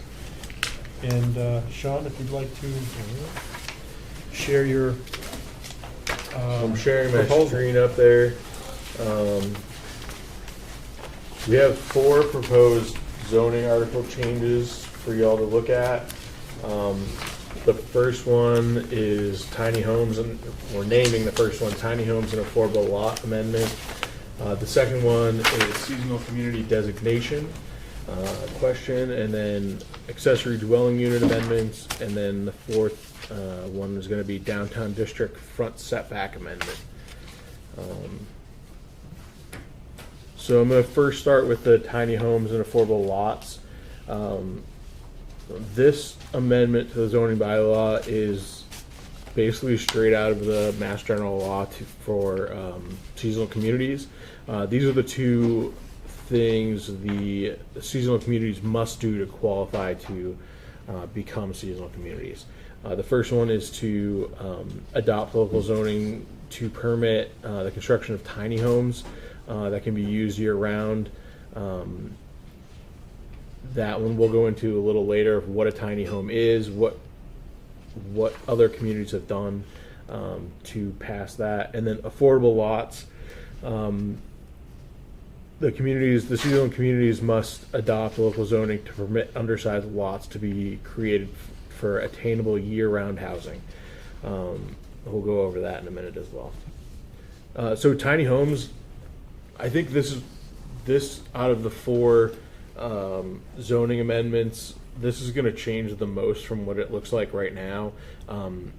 I took a lot of what other communities have done, and I made it as strict and as stringent as it possibly could be. In here, it says it's only for site plan review. The other things, some communities have said they only can be movable, so only on trailers. Other communities have said that they can only be on a foundation, so that's something to think about. You can ask if it's by right or site plan review, what districts it's allowed in. Do you want it in the downtown district? Some communities keep it at 400 square feet. Other communities are allowing bigger tiny homes than that. Do they need a foundation? Is it only one per lot? Is it accessory use or primary use? And does it have to hook up to utilities? So it really depends on what y'all want to do, what kind of tiny homes you want. What it looks like right now is it's an accessory use, because we already actually allow it as a primary use because there's no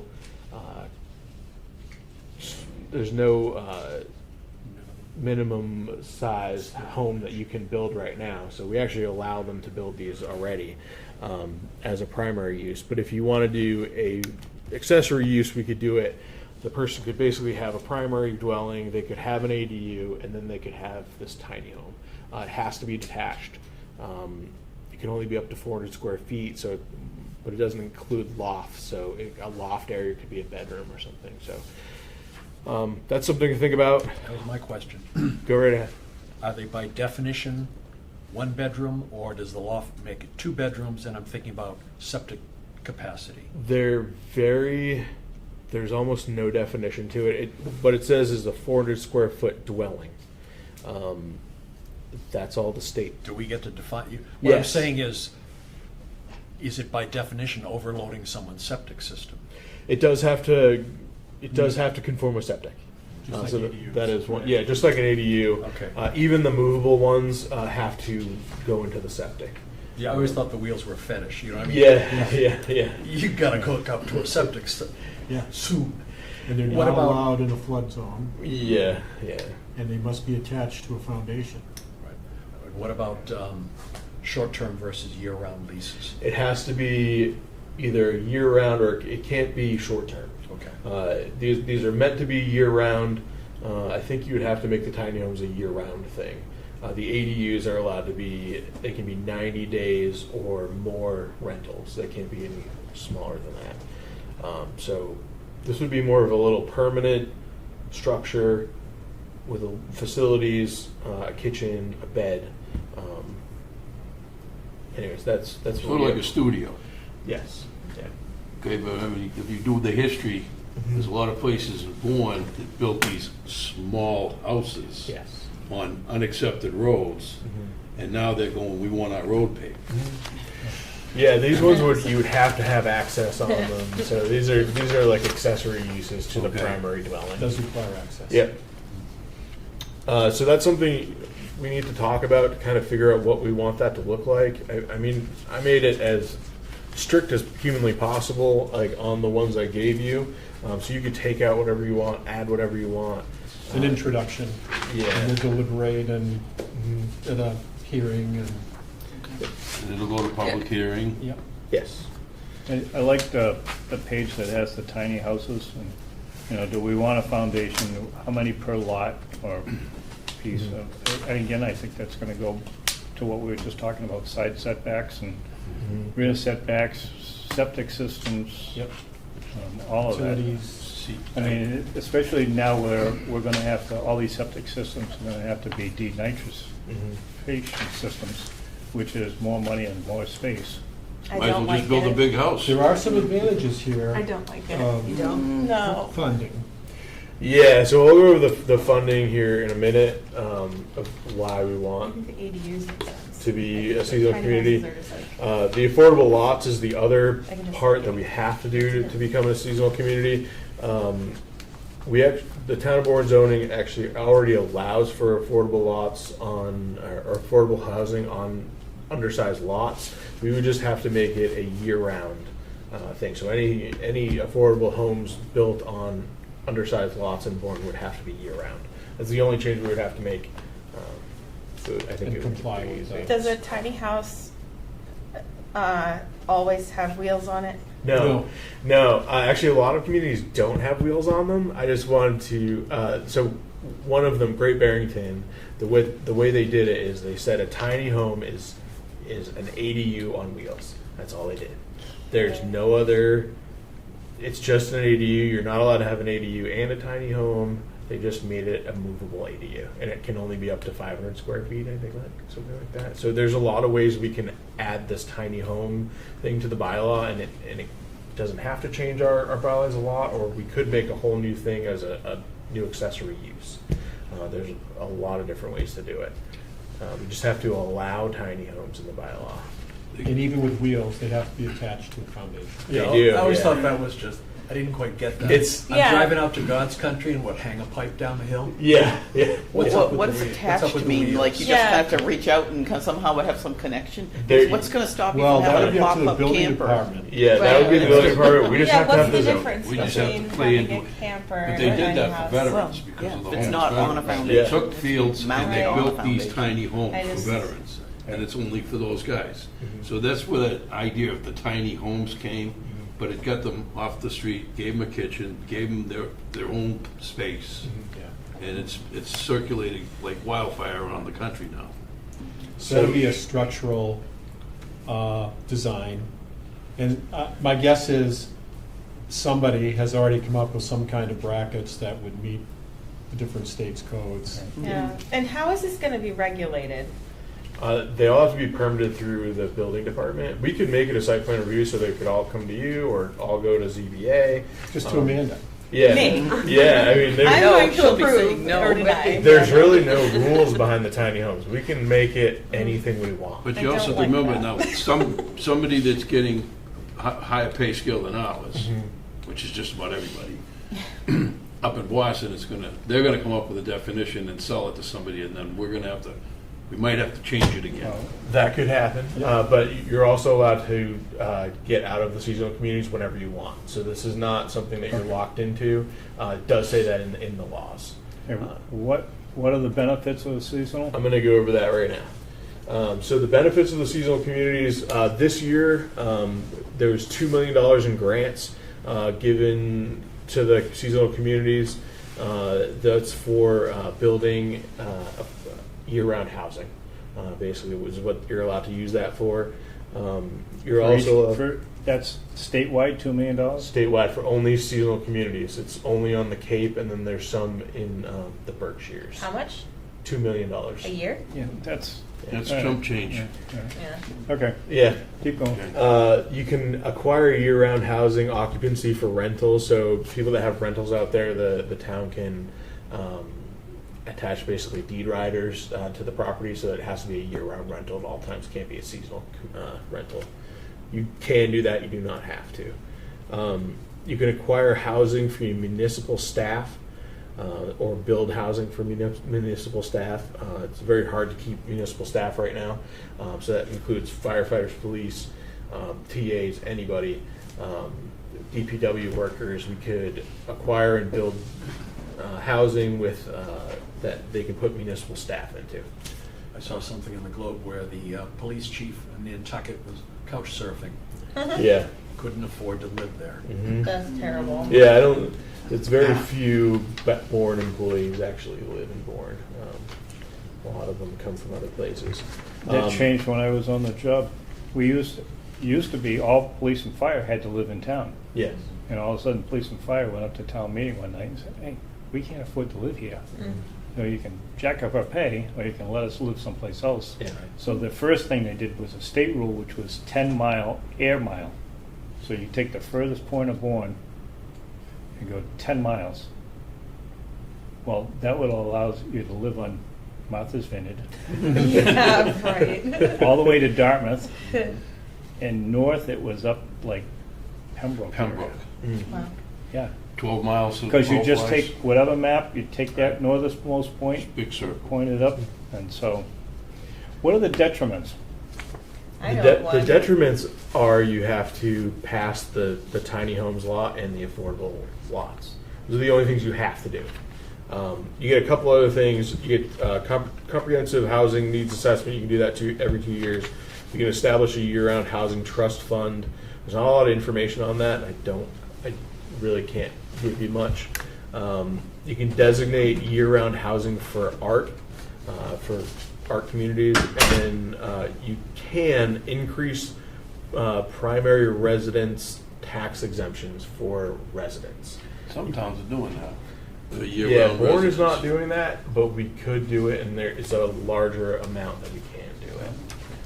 So that's If I trusted this Commonwealth, I'd go along with everything on it, but as we know, they'll do something like this, much like they did with the MBTA zoning, and then they change that. How many halfway through times? the- I'm halfway through the curious, game. how do we assess how many of those options we have would have a meaningful impact? Well, that's, I think this board's gonna have to do a lot of discussion over time, and I don't, this gonna come up for the Springtown meeting in Yeah. May? We're not gonna have it. We're gonna have to have a discussion every board meeting between now and then, because Yeah, we have a discussion for this board meeting, and then we have a discussion on the 12th, and then we have a public hearing that's been posted for the 26th of February. Is there anybody that could speak that is, maybe with the state that, Is knowledgeable on this would have an topic, idea yeah. of the well, demographics the and thing what is, that... it's so new, I don't think there's anybody. Yeah, there really that has isn't. it. I just feel like it's a new opportunity to do Airbnb. I feel like it's just another. They're not allowed Way to to do make money. Airbnbs, but we But- won't regulate that. That's what I'm We saying. don't Is have like, how the do you time. regulate people from Yeah. not doing that? Or you can spend $600 a night and stay at the Seacrest. It does allow for people to stay in their homes if they need more income. It does allow young families to actually live on the Cape. Lets workforce come in. I mean, it does do it. I like the good intentions behind it. I'm Yeah. with, but it's Right. like I just don't trust people. No, absolutely. The Commonwealth. Absolutely.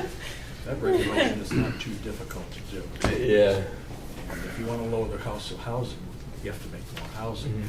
So the affordable lot, that's not affordable lots? Yes. No. That's not true, correct. Is there a minimum size? Is there an absolute minimum? Our minimum size in our bylaw is 10,000 square feet, but it doesn't have a minimum size in the Mass General laws. So I'm thinking that it'll pass. Other towns have been qualified with. This is just a dumb question. I haven't built a new house or pulled a permit. Does the building department require a reserve field for the septic? For the Yes, septic. the Board of Health does. Board of Health, a reserve field? Yeah. 10,000 feet and a footprint, that could get tight. Especially with the new septic Yeah. That's what I was regulations. just A nitro thinking. Is what system. this It's like 3 this tanks coinciding and- with the fact that we're So- going to be approaching this septic problem. Yeah, any of these ADUs or the tiny homes, they have to go in front of planning, health, conservation, engineering. We all get all of these plans. I approve all the ADUs for the planning. Every single one comes to me. I have to look at it. I do all the numbers, make sure it works. Health goes and make sure that the septic is good. We do all that. Same thing for these. Every single permit. So it'd have to be the same with these. Yeah, even if it's a fence, we look at it. So Okay. I get probably 30 to 40 permits in my inbox a day, and I go through them and make sure that they're all up to code. And that's where they get stopped, and they have to go to ZBA or whatever. Okay. I'm not going to be knocking on their doors to see if they are doing Airbnb. We don't have the staffing for that. Right. That's not something we can do. But Yeah, as long as they're not like popping up all over the place, like Yeah, there Yeah. definitely has to be some process. We keep forgetting this. So is it something where we can limit, like have a zone, absolutely. or does this have to be, okay? Yeah, we could do an overlay district and just allow it in Sagamore Beach. We could do whatever you want. We just have to allow it somewhere in the bylaw. We could even say, I'd like to allow it in Bayview Campground. hey, Yeah, that works. right. That place may Let's be, just say- that may be in place soon. Yeah. Yes, I know. So there's a lot to discuss. It doesn't, like you said, it doesn't have to go to Springtown meeting. We can push to the fall if we want to keep talking about it. I think what Chris brought up is important. What's that? The amount of studying we got to do for this. Yeah. May's gonna be here before you know it, and we're gonna sit there with, you know, a half a cart. It doesn't appear there's a financial incentive enough to No, to push. have it. any weight. So we can wait and push. So is there a need that it'll address that the ADU doesn't, or that the Affordable Homes Act doesn't? There's no funding tied to it by the state, so I think we can, if you guys don't get through it, because as I. You might have a guys better know, sense the amount of ADU requests we get, and if, Yeah, I've probably done 75 of them in the last year. I'm We get a thinking lot. cost to construct versus what they rent for. I wondered how that works. Would you, the market seems to say it works. Yeah, it's. I would say 50% of them are for either their kids or their parents. Right. Like I brought one to ZBA last night, and we got it passed it was a new family moving in onto the mother's property, so they could take care of the mother and have their new baby. It's a lot of, because younger people cannot afford to live here. It's not a thing. I can't live here. I know a lot of my coworkers can't live here. I mean, this is just a way to get some people in here, but obviously there are other houses that add the ADU, and it's a guest house. You know, I mean, there's a whole bunch of stuff, but So the college it is allowing for some housing to be built. We're running out of buildable Are land. these, are these tiny houses pre-built, or are they built on site? Either Like, way. what- Either way, you Either can do way. whatever you Is want. there like a website they come from? Like what is, like how do they? Some of the ones on the trailers are like pre-built things, and they bring them and they drop them off. Okay. But the tiny homes that I think John is really thinking about, and what I was really thinking about, is actually on a foundation, a 400 square foot house, real house on a foundation, and it's basically a small ADU. I think that's more palatable to the public. too. Absolutely. Is- Absolutely. yeah, Less like Well, a. the shed place I is think- on 28. yeah. Like not curb appeal necessarily, but I think like if we Yeah. have not theme, but like make sure they look a certain way so Yes. they're not like. A lot of them gaudy look and- like a glorified shed. Yeah. And there's a loft for like a bed, and basically like There's one parked in Sagamore Beach right next to the water tower. She has 10 feet between her garage and the water tower, and there's one on wheels, and it looks like something out of the 60s, Really? you know, Cheech and Chong movie, yeah. Oh, no. I think it's just sitting there, but I don't think there was any. See, that's the permit. fear factor you have to deal with. Yeah. so. And currently, Yeah. our bylaw does not allow trailers outside of a trailer park. So that would be a major change to the zoning bylaw. So Yeah. I would actually suggest not allowing them on trailers, but it's Yeah. up to you all. No Whatever wheels, you want to do. foundation. I don't. I've get seen it. I that, don't- like, when there's been a fire at a house, and they bring in one of those big mobile homes on a trailer, Yeah. wheels, and it's just sitting there, Temporary. they tie it into Temporary. the, I know it's temporary, but what happens This is is you get a very- lot of complaints from the neighborhood, Yes. because all of a sudden it's starting to Yeah. look like something you'd see in a movie, you know? And This is very common in England. person's They, vacation. they drag in temporary trailers Mhm. for all kinds of things when they're doing a building renovation, they go and rent them. I don't know, it's a thriving industry there, so they figured it out. Interesting. So that's Yeah. that's the seasonal communities thing. I'd love everyone if everyone could bring back more feedback next time and just kind of say, hey, this is what I want. I'm gonna look into This it. is what I yeah. want to see out of it. That would be great. I mean, we could do a lot with it. But Sean, what was the amount of grant money? it was $2 million this year. Okay. And it goes towards creating housing. So to give you an idea, it would, I think we put 100,000 each year into our housing fund for our housing trust, and that's what they spend throughout the whole year. Could we use it to create a land bank like John was talking about? Is it that kind of thing?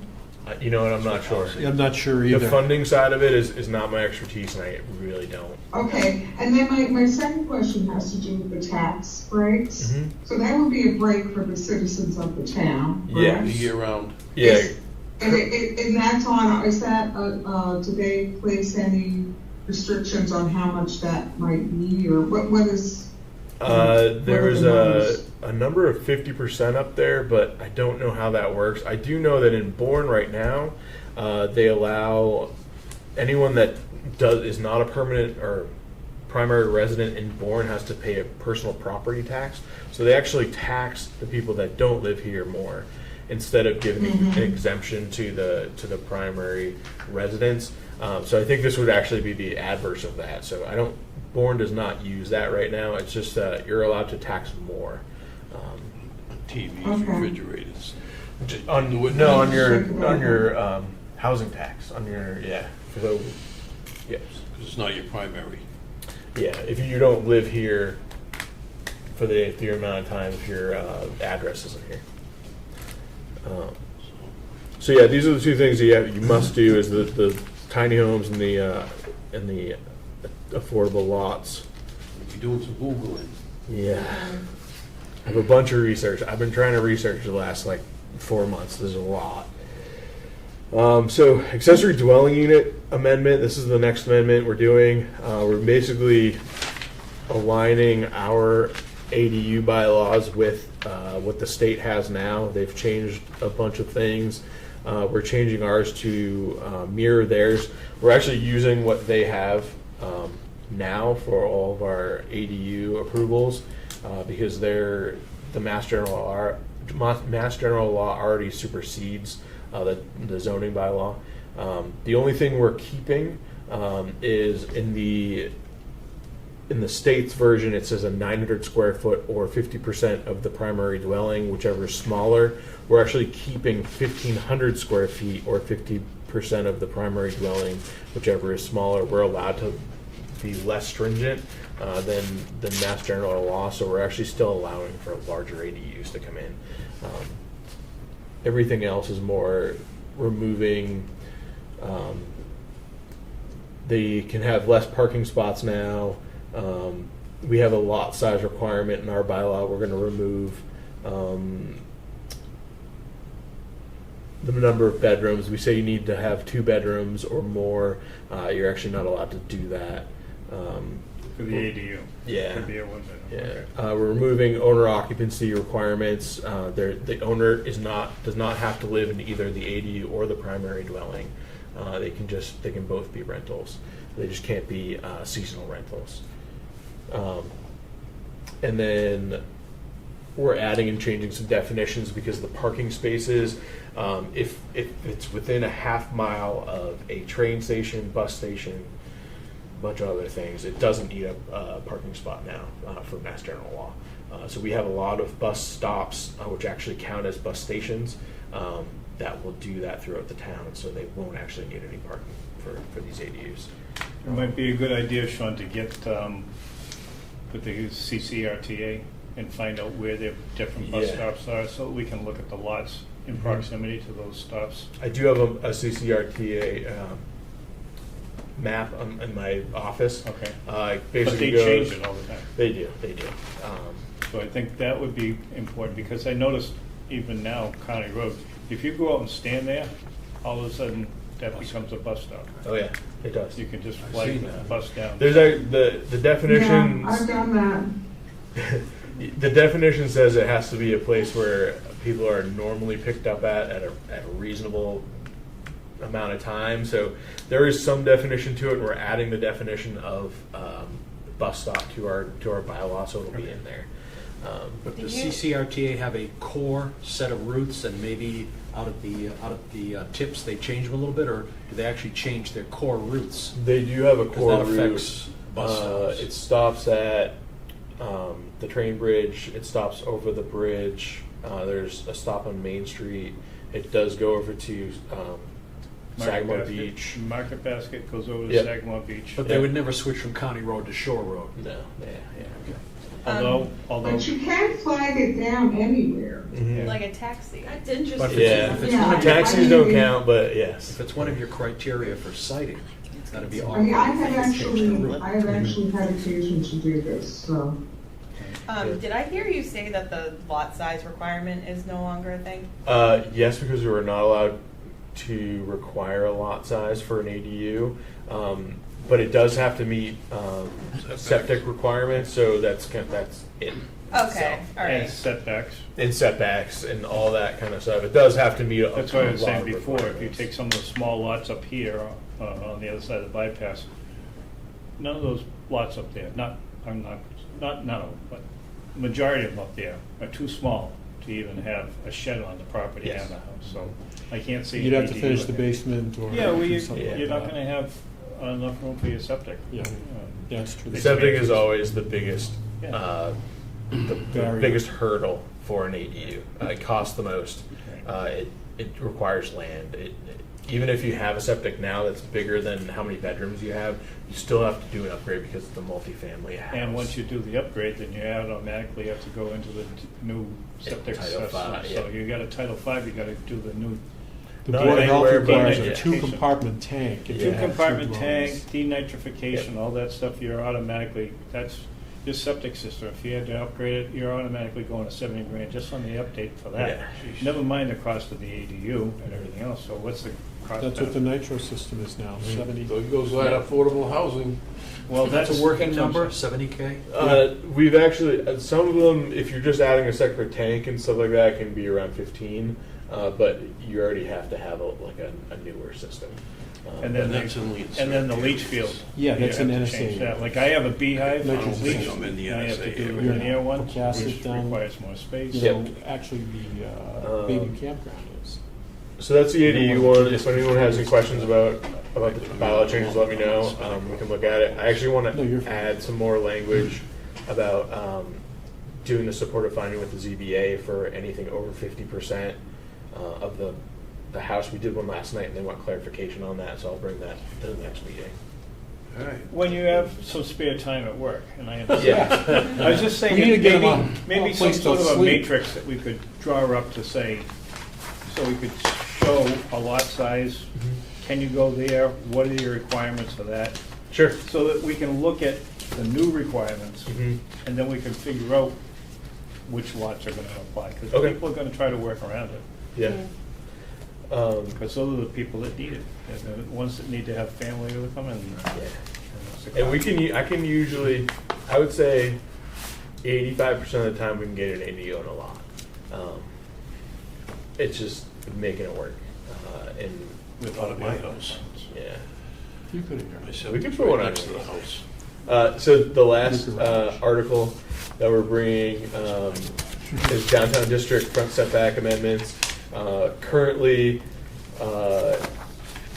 the front setbacks in all of the downtown have a maximum of 15 feet, so you have to be within 0 and 15 feet of the lot line in the front. This amendment would that would still be true on all primary streets, but anything else, you would actually be able to go back to 30 feet. So So that would be the side streets, the Side back streets, streets, so correct. Cohasset Ave. Yep. So where a lot of the residential houses are, they're going to be able to build 30 feet back, and then they can go to 0 maximum setback with a special permit. So it's just allowing them a little bit more space for parking, for putting in a septic, that kind of stuff. It's just allowing those single family houses to still be built. So, Okay. Very good. We got a lot of thinking. yes. Yeah. Thanks for the homework, So- boss. No worries. Sean, thank you. That was, thank you. Sean, This is good. so you'll know, I'm gone for March and half of April. Okay. So, if anything big's coming I'm up, going to be gone for late March and most of April. so. I'll be back in September. I'll that'd leave be- it tomorrow. that'd be two of us. I'm gonna be out March 18th for I'm actually knee moving to Brazil. surgery. Bye, guys. Again? Yeah, you have a knee. You wait until the day after St. Patrick's Day, so you can Yeah. get in there, yeah. Yeah. So, Sean, do you have a graphic that shows the streets you're proposing? I have one that's right here. The primary streets are listed right here, but I could do a graphic. Well, I think just, Yeah, just this know is how- this is an evolving document. I'm going to the select board next Tuesday to just let them know about what we're looking at, to give them a first shot at it, and then we'll come back with their comments as well. Great. Are you looking for a motion? Yes. I I have, make a I have motion. one thing I want to discuss. Oh, sure. I don't want this to fall off the table, and that is getting smart about putting a lien on damn Calamar. We I was- did talk to the town administrator about that. Right. She is not in favor of that. Yeah. You know, we get the town we deserve. So the reasoning behind that is they have about 12 liens on the property right now. On which That property. Oh, If so you- you'd be in 13th place? Yeah, and it's like millions of dollars. Nobody wants to be second. What are some other categories? Pretty much every contractor on the South Shore has a lien on that property. So. Yeah. Anyways, I don't want to be 13th, but with that All right, said, here's a related question.